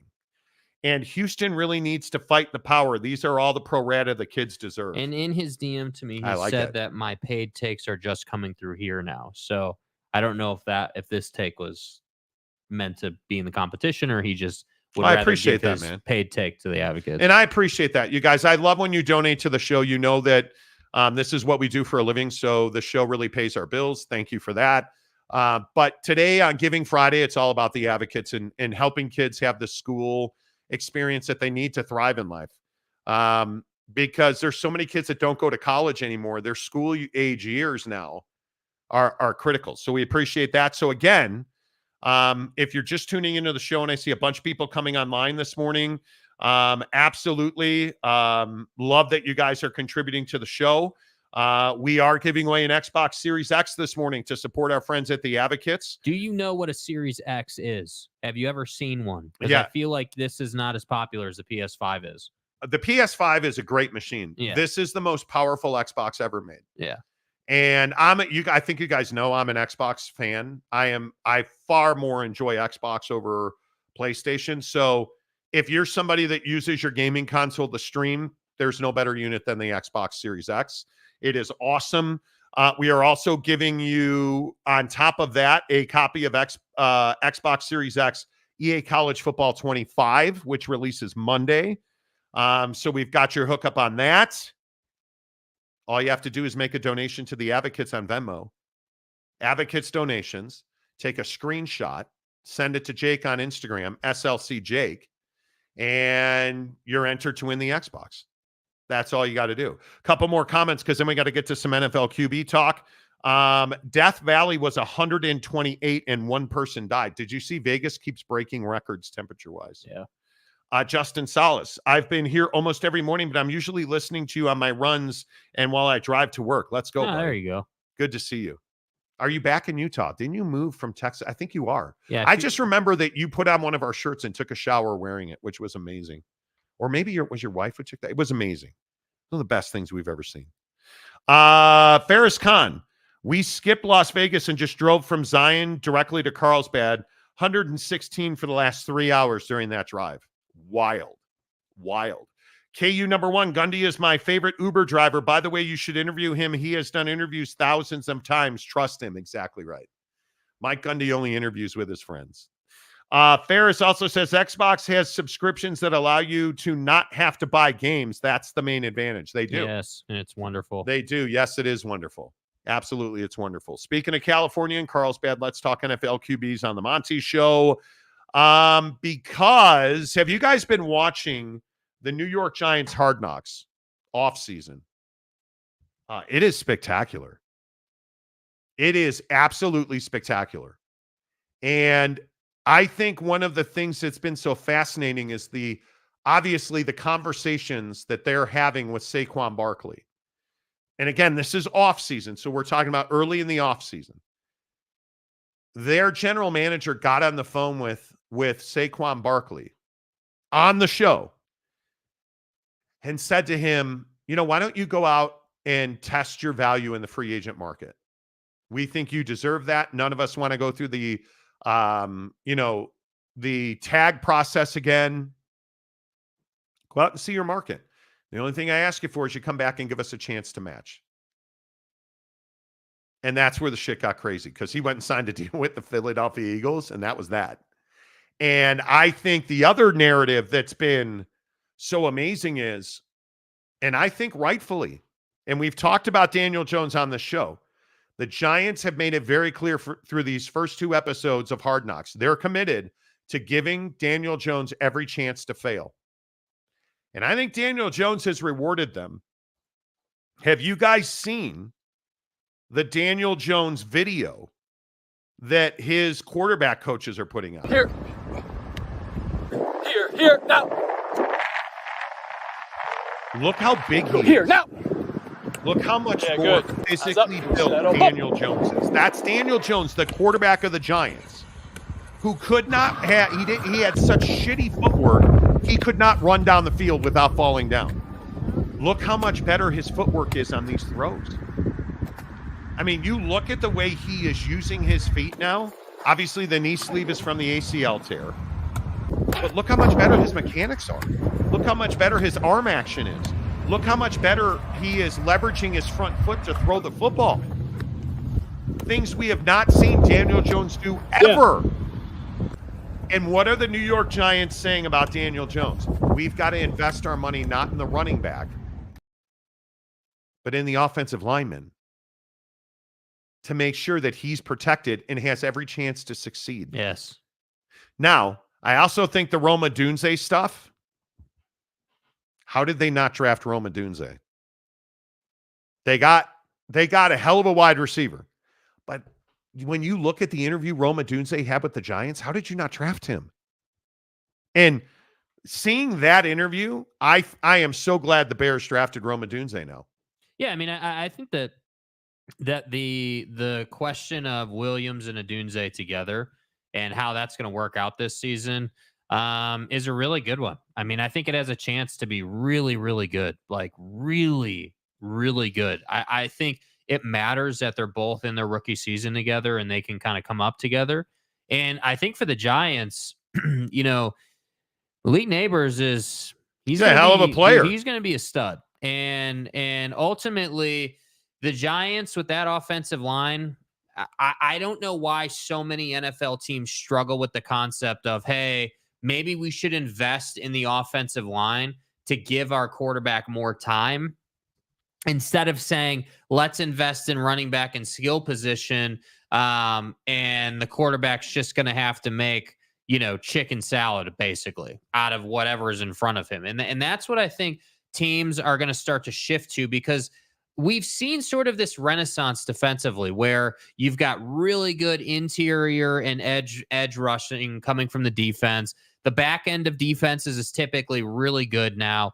And linebacker play is less of a priority, I feel like, in the league. Like, you do have some really good linebacking cores, right? You look at the 49ers, certainly the Lions are pretty good. But I think for the most part, what you're seeing defenses do is they're beefing up their line, and they're beefing up the back end of their defense, essentially saying we're going to stop the run and we're going to make sure our safety play is really good. So I agree 100%. We're mitigating, basically. And so when you look at the Giants and the decision to invest in the offensive line, I couldn't agree more. I mean, I'm not the biggest Daniel Jones guy, but I do tend to agree. This video shows that he's built his body more and he looks much better mechanically. And if he can come in and show you that he's actually improved and drive those results in game, and you reward him with an offensive line, you're going to win more games. I don't know why you wouldn't win more games. Well, I think looking at this video, I just look at all the throws off the front foot. Here, now. Yeah, good. Look at that. Right on. And turning around, this is one of the best drills you can do as a quarterback, by the way. But you look at how much he's always on that front foot. He's always got his front side with him. I mean, the mechanical change here is remarkable. Now, he's going to have to stay healthy. But if they commit, and I think Malik Neighbors is that guy, I think he can be that 1-2 punch. I don't know how, if you're a Giants fan, how are you not excited about this? Well, and I think the decision to let Saquon go and hit free agency and test the market, and how that played out was a really smart one, considering that this is what Daniel Jones has done for you, and considering that Malik Neighbors really should be a number one in the league. And look how accurate he is. If you're a Giant fan, you're excited. Listen, I think as we talk NFL quarterbacks here on the Monty Show, I think when you start asking this question, which quarterbacks will have the best season, I think you're looking at a guy like Daniel Jones taking a big step forward. I also think the sex machine, Justin Herbert, my guy. Expectations. Justin Herbert has huge expectations. And by all accounts, again, best off season of his life, bro. Justin Herbert has been at the facility in LA every single day. But you know what it is when, and again, you know what it is when it's the first season in a Jim Harbaugh led team. You know that the guys are bought in. You know that they're going to work their ass off. You know that he's going to get the very best out of them in those first 1 to 3 seasons. That's kind of the the money window, if you will. That's the window where a lot of stuff's going to happen. You're going to drive results, and you're probably going to win a lot of games. And so I'm not going to sit here as we work into the NFL season and be surprised if the Chargers give, the Chiefs a big time run for their money. I would not be surprised even a little bit. But for me, the guy that's got the most question marks is Lamar Jackson. I think you look at Lamar Jackson, you look at the weight he's dropped, the kind of game that he's going to try and play this season. I'm not sure that I love the idea that he's dropped 20 pounds. Now, I'm not saying he looks bad. He looks really good. Like, he looks great. But I don't know that in this league, you can be as small as he is and play the game he wants to play and survive. I just have questions about that. If you look at the guys that have to have huge years in the NFL, Dak Prescott, Tua Tagovailoa. Yeah. I think Dak and Tua are two of the biggest veterans that have to have huge years. Lamar to a lesser extent because he's extended. You look at a guy like Patty Ice, best quarterback in the NFL. How much pressure is there really on him? I don't think he's got any pressure on him. At all. But I more look at guys like Josh Allen. I look at somebody, like any of these rookie quarterbacks. I look at the quarterback situation in Denver. I mean, is Bo Nix your starting quarterback in Denver? Probably. Bo Nix, I mean, I don't think there's any doubt that it's Bo Nix's job to lose. But does Zach Wilson find some fountain of youth and become a competent NFL quarterback with no pressure in New York? Maybe. Yeah. But isn't that Bo Nix's job now? I think it has to be. It's a tough division. I look at guys like Drake May. Drake May is not going to be the starting quarterback in New England. Why would you put that pressure on him when you have no expectations of winning this year? Yeah. So I think he is in one of the more advantageous positions. Joseph Lee Burrow. I think Joe's got to reprove himself. If we're being honest, I think Joe Burrow's got to show that he's still that dude, and he's got to stay healthy. Yeah. Can he do that? I don't know. I guess we're going to find out. I look at these quarterback situations. Aaron Rodgers. I think Aaron Rodgers rolls out of bed and he's an elite quarterback. I mean, he's just very good at what he does. But I'm not going to buy the Achilles thing until I see it. Hey, he's going to have to show me that you're still the same guy. Because what's Aaron Rodgers' bread and butter? And nobody seems to want to talk about this. Aaron Rodgers' bread and butter is rolling right and making a play on the run. That's what he's always been elite at. And he's great from the pocket, certainly great from the pocket. But that little step up sidearm throw that has crippled the Bears for the last decade. Yeah. Can he still make that throw? Oh, I think he can. Do you think there's pressure on Aaron Rodgers in New York? Dude, he hasn't done anything for him yet. He's played less than one game. What does he play? 10 snaps? I think the pressure there is on Bob Saleh. Bob, don't shave my head, Saleh. I think Robert Saleh is the guy that's under pressure there. I think, is Jaden Daniels in any kind of pressure in Washington? He's a starting quarterback there. I don't think he is.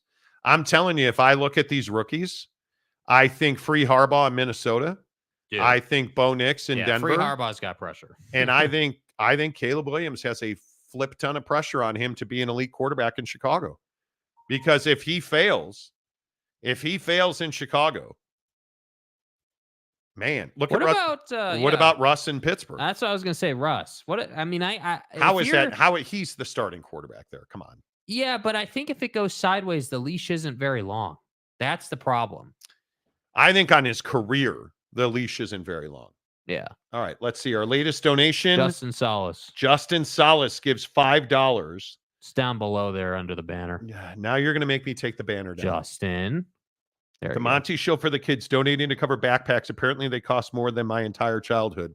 Can you believe that there are people spending $600 on a backpack? It's ridiculous. I've never understood that. Listen, as a kid who never, and I always had a backpack. I always had what I needed for school. I never had, like, the thing that I always wanted that I never had until much later in life was a trapper. You guys remember the Trapper organizer folder? Yeah. Always wanted one. Yeah. Always wanted one. And in my day, and I shouldn't even say this, back in my day, Justin Salas, by the way, now entered to win the Xbox Series X. here on Giving Friday, presented by the Advocates, where we are giving away an Xbox Series X. I think Brandon Butler's got the lead. Agreed. With the copy of EA Sports Now, College again, Football 25. Again, still got 29 minutes left in the show. Yeah. So, I mean, you still have time. You can still come in here and let's show them. Do you have Butlers there in the stack there? I know we got a bunch of them if you can find Good it. luck, bro. But let's see. you Let's see. still He's have not time. one, Yeah, two. There it is. There it is. He's number 2. He's number 2 in the stack. So you He got in have early. time. Yeah. And you can beat this. The dollar amount helps. But the fact that he referenced 1320K fan, if you know, you know. Yeah. The to be clear, the dollar amount, he wasn't trying to buy his way to the victory. He did 1320. Certainly doesn't hurt. It doesn't hurt. It doesn't hurt. I'm not discounting. I'm just saying I don't want people to think that this guy was like trying to buy his way. This is a elite reference on the show. Yes, it is. Yes, it is. It's an elite reference. Yeah. So I think this is your leader right now. Yeah. We need about $250 more to crack our threshold here. And I'm happy to bribe you, but you guys have done a great job. So all you need to do to beat this weak ass donation. Okay, James, dude, bro, I James love who? you, man. James in Stillwater, Ah, Oak State. Oak James. State James. Dude, I appreciate the video. Hey on man, Twitter, I bro. can't do it. Like No. He's done it, but he's done it the wrong way. Again, we're not taking. This is not a video entry contest. It is This not. is you. It's very simple, my guy, and I appreciate you. I appreciate the effort. I'm not ripping you. But what I am telling you is you got to donate to the Advocates. Take the screenshot and send it to me. That's it. It's not that hard, bro. Oh my God. Joseph Melendez. It's been a while since I've caught you guys live. So I'm just here to give some support to YouTube's best Mormon run SEC program. Keep up the good work, Marty and Jack.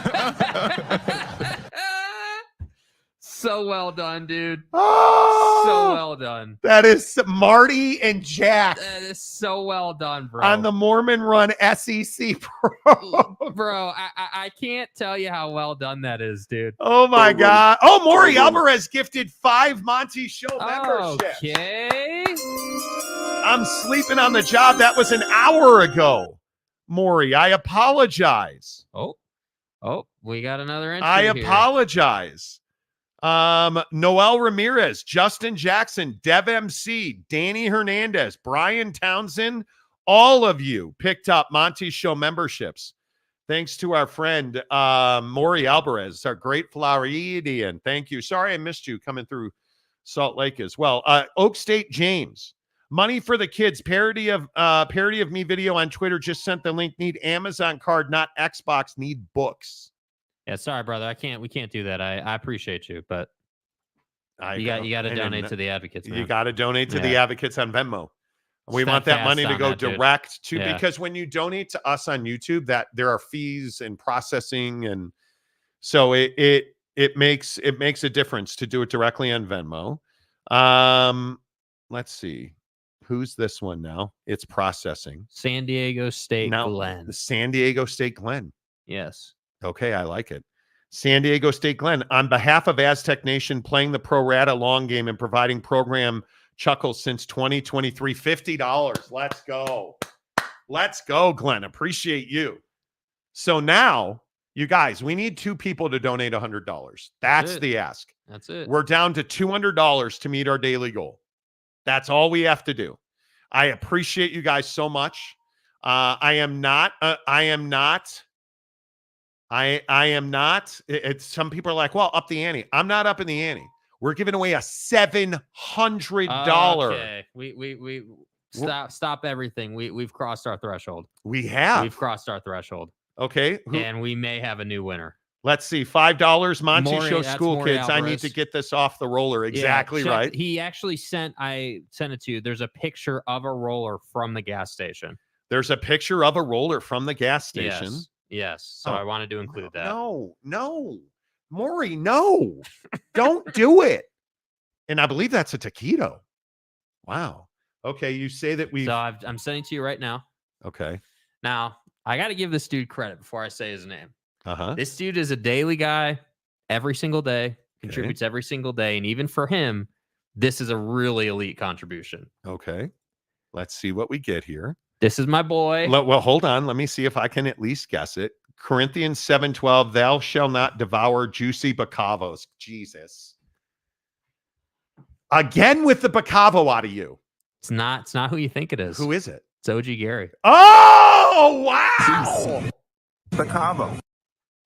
OG Gary with $250. Yes. Yes. Let's go. Yes. Let's go, OG Gary. Yes. Oh, now I can't mock you for being a fan of like 50 universities and teams. OG Gary, we appreciate that. Boy, that's got to put him in the lead. Bro, go back to the other picture, the roller picture. Okay. He put a picture of the Xbox on the roller right there. Yes, he did. I missed that. Wow. Nice job. That's well done, dude. I missed that. But does it's $250. I know. I just want to give Maury his fair credit. Okay, OG Gary or Brandon Butler? Because now it's the battle of the old heads. Dude, this is where we always get to. I don't know. These are both really good contributions, man. And it's not about who donated more. That you mentioned a bacavo. 250 is gas. I favor Brandon because OG Gary chose violence. Bacavo. By mentioning a bacavo. Juicy. Which is a sandwich at Super Chicks. The best sandwich. Disgusting. We Non-believers. Yeah, we all know non-believers, the unbelievers, know that the bacavo is not very good. No. We all know the deluxe or the cordon bleu or the chicken parm. The chicken parm. I have to say the chicken parm is incredible. That's where you go. Stay hard. To get your pleasure. You don't go, but to mention bacavo, Gary, I feel like that's a slap in the face. And I think rewarding your childish, it's 57 teams now. Thank you.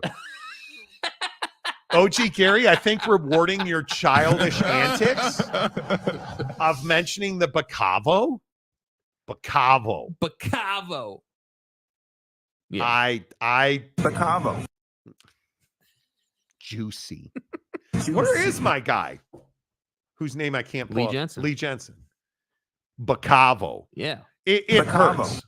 OG Gary, I knew Bacavo would get Monty rolling. So you're gaslighting me. Yes, that's correct. That's what you're saying. A lot. It hurts, man. It hurts. No, but for real, appreciate you putting us over, bro. OG Gary or Brandon Butler? I think I'm leaning Brandon, dude. I think that OG Gary knew what he was doing, and because of that, I think he wasn't expecting to win. He's half trolling with that comment. I appreciate the donation though, 100%. That's a big deal, dude. I just don't understand why you have to say hurtful things. I need a dick in me. Are you kidding me right now? Garrett? Are you kidding me? Yes. What did you say? That's my bad. What did you say there? I was asking when the parade was. Venice parade. Yeah, the parade is probably going to be for Brandon Butler. But Gary, do it again. I need a dick in me. And I'll do nothing about it. Okay, you guys it's 40 past. You It is probably 40 got 10 past. minutes here. Yeah, you probably got like 10 minutes, but I think it's OG right now. OG Gary, I mean, it's $250, bro. Like that's baller status. That's baller status. OG's number one team is Team Lean. See, now Brandon Butler, by enhancing with these kind of comments, I like it a lot. Team Lean. I like it a lot. Give it to Brandon Butler. Love you, OG. Get it, OG, the original G, like Thunder Lips from Rocky. Thunder Lips. Dude that abides. Got to come up with a voting method for these tough That's what decisions. I'm saying. We got to come up with something at some point. I don't know what we're going to do. Okay, because I got to be honest with you. Yeah, Ghost to Gumby, is it 40 past or 20 till? I mean, it's a legitimate question.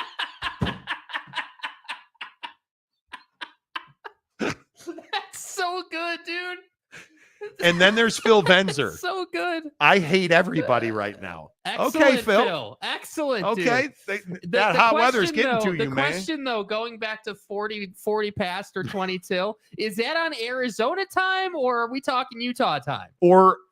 And really, I think it begs the real question of, is cereal soup? Well, I mean, that's amazing. Love the roller. No, no. No. Boston Mapes. Clearly, OG will have a lot of hours playing all his different teams in the game. Need to avenge all the losses, Mapes. Exactly right. Exactly right. See, this is why I love this show. When we come together like this and we dude, 40 past or 20 till is a goated comment. It is. I'm still not over it. It is. We have another entry yes. on Venmo, Advocates Donations, $1, $5, $1 million. Take a screenshot of your donation, send it to Jake on Instagram, SLC Jake. And again, maybe if we get another, there's still time. Maybe if we get another, how about this? If we get another, what will it take for me to say the phrase? I'm bribable. Oak State money, James. Oak State James, money for the kids. Please play parody video. No. The problem is I haven't seen the parody video. And I never see the problem. If I go and read this fucking parody, then I'm going to have to look at my mentions on Twitter, which I never do. It's just I'm not cutting the video live during the show, dude. You want to play it off your phone, you can, but I'm not doing that. Okay. Yeah, I'm not doing that. Okay. I appreciate that. My local Dollar Tree has great roller corn dogs. Okay, see, that's a great reference. But Jimmy was clearly here yesterday.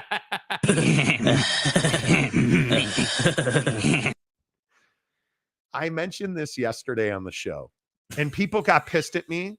People were DMing me saying, Macaque. Bro, Marty, you're such a snob. Maybe some people can't afford to shop at anywhere Dollar General. I understand. And it sucks. I understand that. I will starve before I will shop at Dollar General.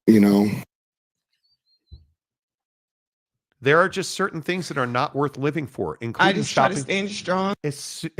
Because, dude, what would your motivation be for shopping at Dollar General? I need a dick and me. That's one way to put it. That's certainly a motivation. Because yesterday on the show, I told you the story of the young lady who was at Dollar Store and a large individual. I don't know. Do we have the video? no. A large male individual, much like Justin Salas, who apparently has like salmon style DNA swimming in him. This dude apparently was strengthening his forearm one aisle over from this guy. Got to the point of liftoff, right? Stay hard. Got to the point of liftoff, walked over to her and put his DNA on her leg and then ran out of the store while she chased him and took off running. Where are you? Where are we at in society today? Where are we at in society today? When you have to go to Dollar General and put it on some gal's leg to What's make up, motherfuckers? Why I don't shop at Dollar General? Yeah, I know what time it is. Because you're going to get some on you when you go to Dollar General. And I'm not that guy. I'm not your huckleberry. Not what we're about. No, I'm not your huckleberry, bro. I'm not doing it. Phil Venzer, it's $1.50 General now. Exactly. Yeah. Exactly. The Ghost of Gumby, Dollar General is overpriced. I believe it is. There. I believe it is. Yeah. Oak State Chain for $5 more. I'm making fun of me and Oak State. Trust me, it's my best work. Okay. Play it. Play it off your phone real quick. If I die going into my mentions. Filling in for somebody. Boom. Out of here. I have over 1,000 mentions. James, I'm going to have to find your video. It was this morning. I don't know if that helps. These are all yesterday. Yeah. I don't know if that helps. I'm looking, bro. I'm looking. Marty. Via social media. Okay, here it is, I think. God, thank you for covering your face. Bro. No, it was a Dude. joke. Okay, let's see. Greetings. This is Cowboyville. I am Fire Marshal Bell's long lost cousin. Actually, he banged my sister. So, anyway, Coach Gundy is the greatest coach of all time ever. Bang my sister. He's won so many irrelevant bowls that I lost count. I'm a man. And he's going to go to another irrelevant bowl this year. That's true. Now, Ollie Gordon, he doesn't drink enough. But he needs to learn from my cousin, who is an expert in safety. And he needs to get an Uber. Learn Uber, you young scoundrel. Anyway. What are you doing? Where were we? Oh, yeah. I am also the president of the Fucky's fan club. Fucky's has the best brisket in all of Texas. So, I'm sorry, was that Bucky's with a B or an F? I couldn't tell. Yeah, can we replay that real quick? Can we scroll back? Bucky's has the best brisket.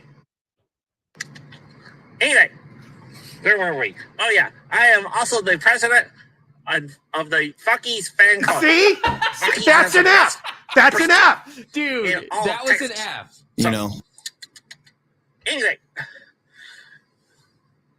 Mr. Gordon, don't drink and do fireworks. Because then you'll start a fire, and then my cousin will freak out with a fire. This has Beavis and Butthead Okay, vibes this all has over it. I'm out. Okay, I'll give you credit for cursing on the show, James. I mean, that was very well done. And it's really out of line for someone like you, but that was well done. KU fan, FUEs, exactly. Yeah, that was definitely an F. 100%. That was a hard F Yeah, there. dude. I you know.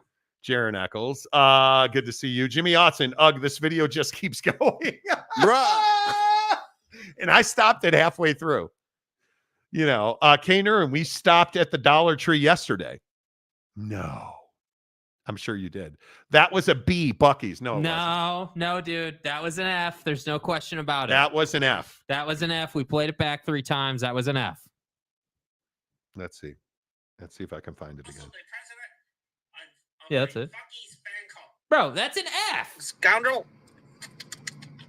Anyway, where were we? Oh, yeah. I am also the president of the Fucky's fan. Dude, it's an That's F, a hard F. bro. That's a hard F. That's bro. a hard F. 100%, man. That's a hard F.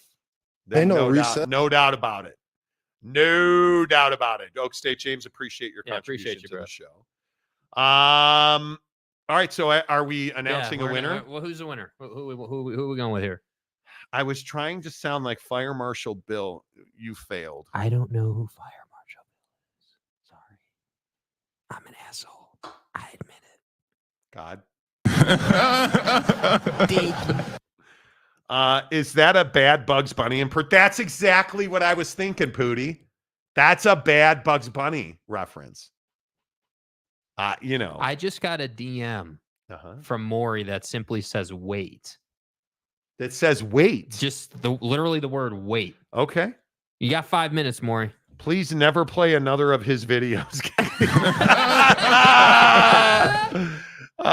San Diego State Glen, I was shaving and almost cut my face. That was a hard F. That was a hard F, 1,000%, dude. They're building a Bucks in Phoenix, so I guess you get a Bucky's when you join the effing Buck. See what he tried to do there? He tried to hard F that one. Jimmy Otson, the real question is, does J2H know who Jim Carrey is? Yes, dude. I love Jim You Carrey. do know who Jim I Carrey do, is. yes. Okay. Bod Bugs, exactly. Maury, you got about 3 minutes, bro. Dude that abides, hard F. No doubt 100%. about it. That has sound bites for days. Yes, it does. The Fig 12, adding an F. There we go. See, the Fig 12. Fig 12. See? I don't think is there a Bucky's in Phoenix? It's a Big 12! Yeah. I'm still on Giggity's comment. Please don't ever play another video from. I'm sorry if you're offended by that. I don't disagree. I see, and now you guys got me into the comment section on. Who's this pay comment right here? Who's that? Who's that? J-Rod. J-Rod got? My prediction: UTEP will win Big 12 football conference. Exactly. Jaron Eccles, Fire Marshal Bill, Jim Carrey. I got you, Jake. Yes, Jim Carrey played Fire Marshal. I didn't see that. Apparently, there's an argument from some guy named Gordon Blue about whether or not you wouldn't really have to trade Wiggs. You can sign him to whatever if he's your own player. You can't trade for him. Bro, you can't trade for him. You can't trade for. Oh boy, what do we got here? One more for Maury. Oh boy. Okay. You can't trade for him while over the cap. That's what people don't understand. Okay, let's see. This is a Hail Mary. This is it. This is a Hail Mary. Last entry for the Xbox today. From Maury Alvarez. Let's see what we I got. do appreciate the dollar value, bro. We do. Ooh, $60. Monty Show school kids. Hey, 2 holes and Monty, push this hard and release the satisfaction of giving. Wow, Maury, you're very wholesome, and you can never speak in those terms again. I think that's was trying. You know, I appreciate that donation, Maury. Thank you. However, the winner is Brandon Butler. Well done, dude. Brandon Butler was the second donation in today, $113.20, representing 1320K fans. The sports leader. Stay hard. Brandon Butler, congratulations, DM Jake. And we will get you taken care of. We will send you an Xbox Series X, and yes. And if that's what you want, we can always adjust. And a copy of EA Sports College Football 25. That's what he's getting, dude. Okay. We're not adjusting. That's what he's getting. Okay. Well, maybe he wants a gift card for it. I don't know. Holy dear God Almighty. Exactly. That boy. Hugh. Whoa. Okay, we're locked up. Oh, wow. No. Uh-oh. We are yes. We are locked up. Okay, couple of non-sports stories to get to. Costco is raising its membership fees. Base pricing went from 60 to 65. Executive top tier pricing 130 to 135. No problem. So here's a question. As Jake asked me this morning, how much would a membership at Costco have to be to price you out? If we ever got to $100 a year, I think I'd have to think about it. On the base. On the base, yeah, because I don't do the executive. Yeah, I never have the basic one. Yeah, I don't feel like we ever got our money out of the executive. Yeah, but I feel like if Costco was $100 a year, I think it'd be a tipping point, because even at 100, it's worth it for me. I buy produce. Even now that we're getting, we subscribe to this farm to table service where every Wednesday my wife picks up a farm box. And right now they're going hard with apricots, greens, just lovely, fresh from the farm produce. But even with that, I'm still buying blueberries. I'm still buying, bags of salad. I buy cases of Monster. Yeah. I buy cases of Bucked Up, which you can now get at Costco, by the way. Everything. My dog food, golf balls, vitamins. I mean, I spend thousands of dollars a year at Costco. Golf balls are a great example. I play Kirkland yellow golf balls. They're $27.99 for a dozen. And as someone who used to play PXG and Pro V1, PXG, I think, is $49 a dozen.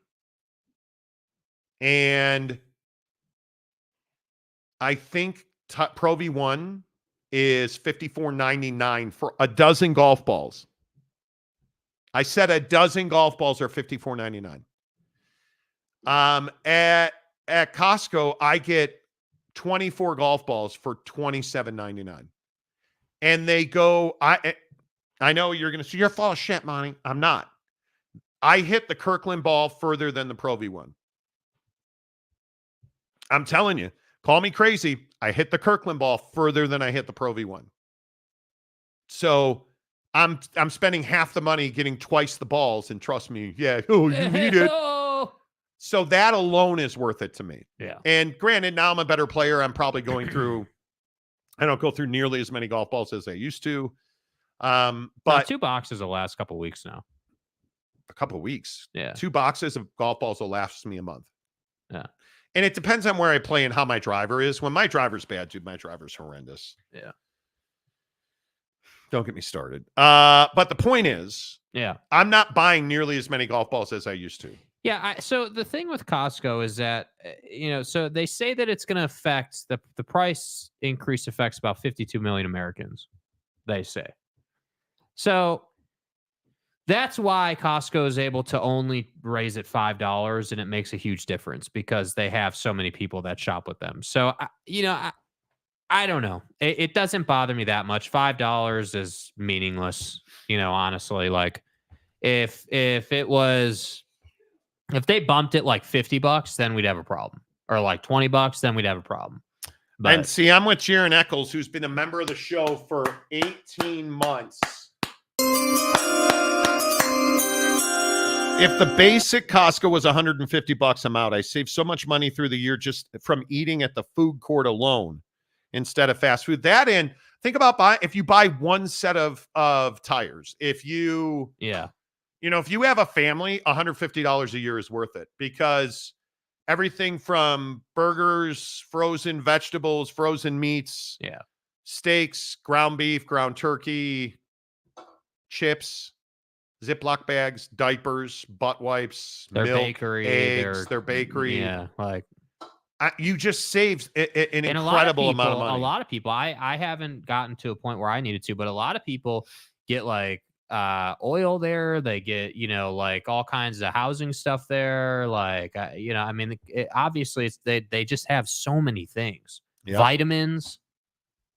Maury Alvarez, the price of golf balls is why I stopped golfing. It's stupid expensive. San Diego State Glen, Monty, your homework is finding out who the true manufacturer of those Kirkland golf balls is. We know that already. They come out of the same factory as the Pro V1s, which come out of the same factory as the TP5. Yeah. So there's one manufacturer in Asia who makes pretty much everybody's golf ball. The difference is how many layers are in, how many pieces are in that golf ball. So 3 pieces, a 5 piece, like how big are the dimples? What shape are the dimples? Like all that stuff. It comes out and truly, if I could afford any golf ball, but again, $54.99 for a dozen TPX picks, I'm not doing it. I'm not doing it. Yeah. And again, now that I think my handicap right now is 7.9. I'm not playing that kind of golf right now. I'm probably playing 10 to 12 handicap golf right now. I'm still losing far fewer balls. My biggest issue right now is I can't putt. Like last weekend, I cannot tell you how many 3 putts I had last weekend. It was fucking ridiculous. Like, anyway. But the golf ball, it's just so overpriced. Giggity.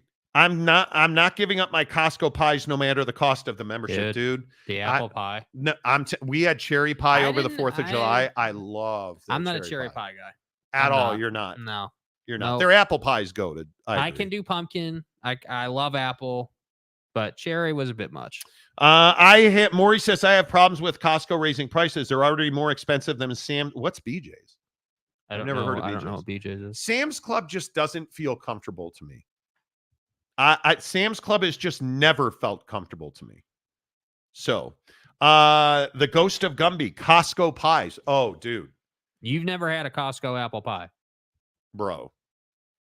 They're amazing. Dude, they are next level. The problem is they're so damn big. You have to have a family to buy a Costco pie. They're so. Can you measure it? Even on the 4th of July, we threw out half of our cherry pie just because it's too big and you don't want to eat all that. But if you have kids, Maury, guys like Maury, dude, they're amazing. Justin Salas. Yeah, they're amazing. They are amazing. Never had a Costco apple pie. Oh my God. Dude. Oh, I'm sorry. Did we wake you up there? Yeah, dude, it's Friday. Yeah, you did.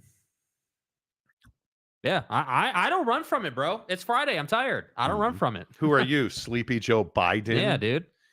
All right, let's switch gears real quick and Jake. Nobody, you guys gonna give me credit for the graphic? Biden, like wave goodbye. Biden. Yeah, kind of like Putin Zelensky. What else can you say? I don't know if you guys saw it last night. You were probably busy watching the ESPYs. I wasn't. Nobody watches the ESPYs. Joe Biden was introducing President Zelensky from Ukraine. And after talking about Vladimir Putin and the Russian war, and he said, and now without further ado, here's Ukrainian President Vladimir Putin. And he just said Putin. But he said, here's President Putin. Okay, they tried to laugh it off. That's fine. Then he goes and does a press conference. And by the by, Joe Biden performed very well at this presser he did. Took questions. But he had several major flubs, including calling Vice President Kamala Harris Vice President Trump. Yeah. It's over, man.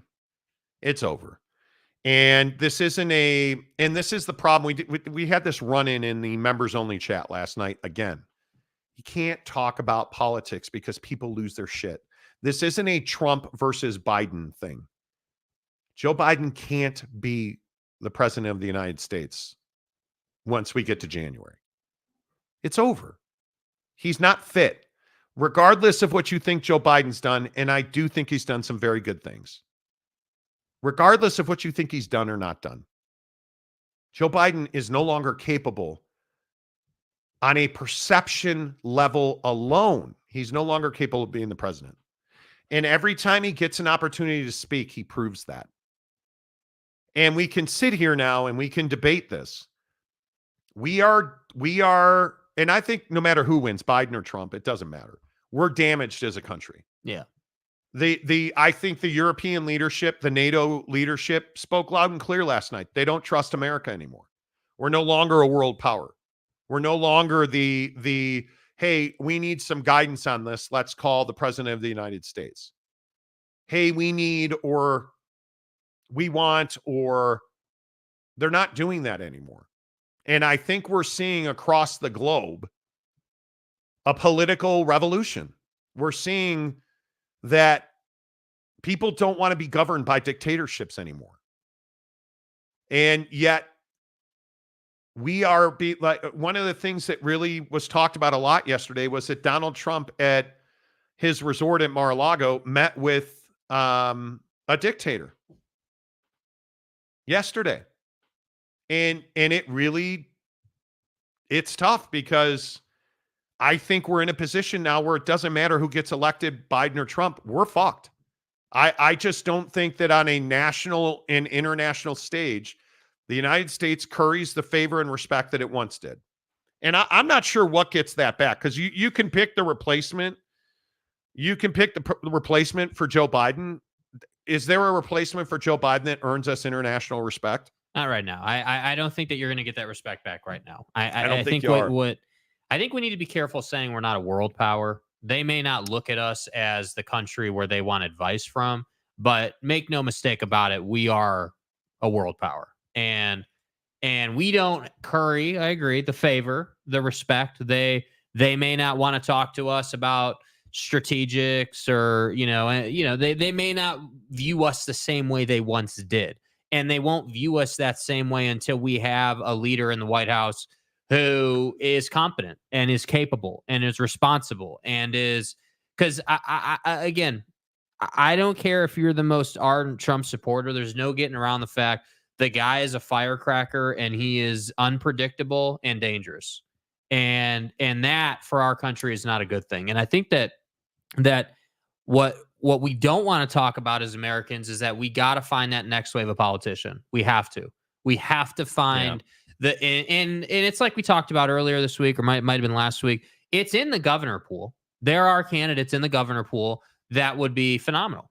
But the problem is right now you're out of time. So you're not going to pull one of them. But for 2020, 2028, I would expect fully that one of them steps forward, because you can't on one hand be one of these Democrats right now in Congress that is saying, hey, go ahead and step aside, but then at the same time not putting forth a plan. And I think that might be the bigger indictment on the country. We're happy to say, hey, Joe, step aside, but your best option is Harris at this point, which is fine.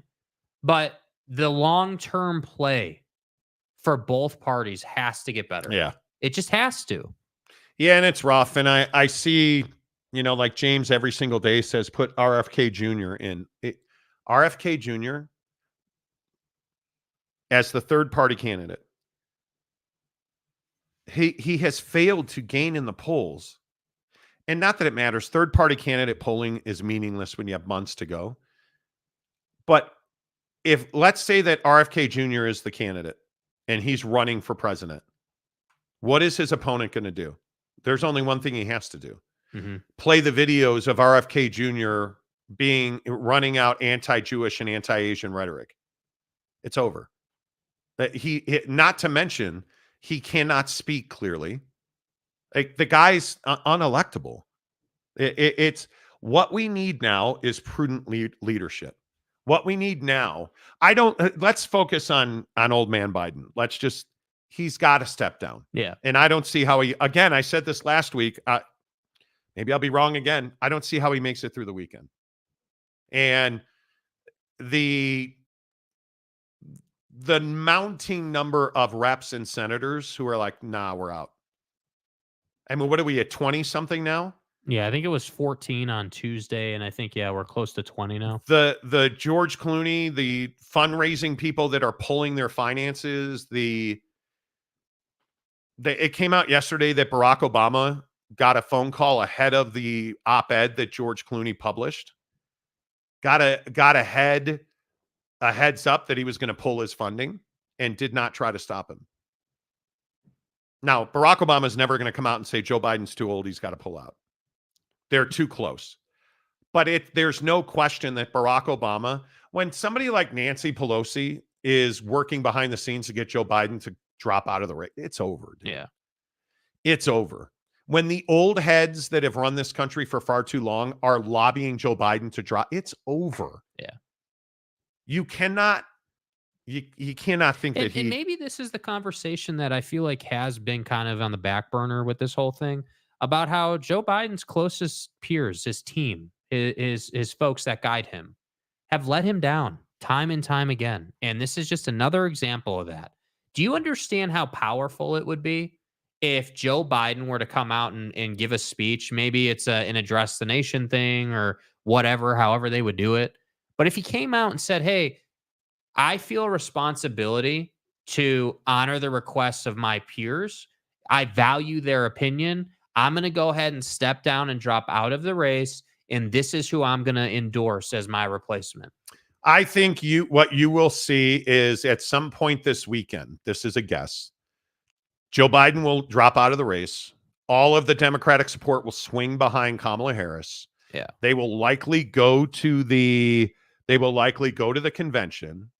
And I think there will be an alternative candidate put forward, whether that be Gavin Newsom, whoever you want to point to. Right. It's Kamala Harris's job to win.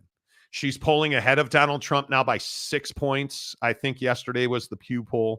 Again, we're months away. Who gives a shit? Yeah. You got to at least get to September and October. And I think late September is when polling starts to matter. And I think what you're going to see is they're going to swing their full support behind Kamala Harris, go to the convention, have a nominating process, which is the right thing to do. Let the delegates decide. And then I think you're going to go from the convention forward. And I think I think the Democrats believe that they can win. And you look at the issues that are plaguing Donald Trump, and whether it is this 2025 plan, and I do think it's really interesting that this, and I can't remember the proper name for it, but this 2025 plan thing. If you're Donald Trump, how do you get on Truth Social and say, I don't know anything about it, I don't know anybody who's running it, but I wish them luck? Because all you did was open a Pandora's box, right? You opened a jackpot for the Republicans because they're all of your staff members that are running it. They're all of your people. All of the people that worked in your White House, all of the people that worked on your election, all the people that worked in your office, all of those people are running this 2025, Project 2025. All of them. So I think he's got that hanging over him. The Democrats and the Democratic machine is going to run felon at him constantly. He is going to try and use this immunity ruling from the Supreme Court to. He's got so many issues, but nobody's talking about that because they're talking about Joe Biden. Yep. So, yes, Glenn, 2025. J-Rod, and thank people you. recognize that too, I feel like. I think they do. Fugs Bunny, no bug bunny. LOL. Exactly. Project Scorpio, yes. KU says Trump has a lot of gaps too. Batteries, sharks, watch YouTube. Dude, there's no doubt that when we talk about these two candidates, and this is what I don't understand why people get so pissed. They're both old men. Yeah. Neither one of them can speak. Neither one of them can put a name together in a sentence. And I'm not even joking. I wish I was. I mean, if you have Joe Biden calling Volodymyr Zelensky Putin, there's 10 different clips of Donald Trump falling all over himself, not being able to speak properly, mumbling his words, like just not speaking. Slurring. I mean, where do you think we got Kofefe from? And that wasn't even spoken. That was on Twitter. Right? Like, neither one of these guys should be representing our country. It is as simple as that. The bottom line comes down to, if Donald Trump wins this election, I believe he gets 2 more Supreme Court justices put up. Which is horrible. Which, if you're on the left or a Democrat, you're terrified by that. You're absolutely terrified by that. I think you look at it, Joe Biden can't win the election. I don't see a path for him to win. Yes, there are people who will be like, yeah, I'll vote for anybody but Donald Trump. Sure. There's not enough voters and not enough swing states to put him ahead in the Electoral College. The reason of I'm going to vote for anybody but Trump's not a good enough one to win the election. Well, because the popular vote doesn't matter. Yeah. Which I think, again, that to your point also pisses people off. People wish that it was just a, head up who's got more votes situation. And it's not. And we have the Electoral College for a reason. And I'm fine with the system we have in place. I think it's a good system. But I think that for the Democrats, the point that I would hammer home is stop letting the people who would typically vote for you swing in the wind, right? Take action. Take affirmative,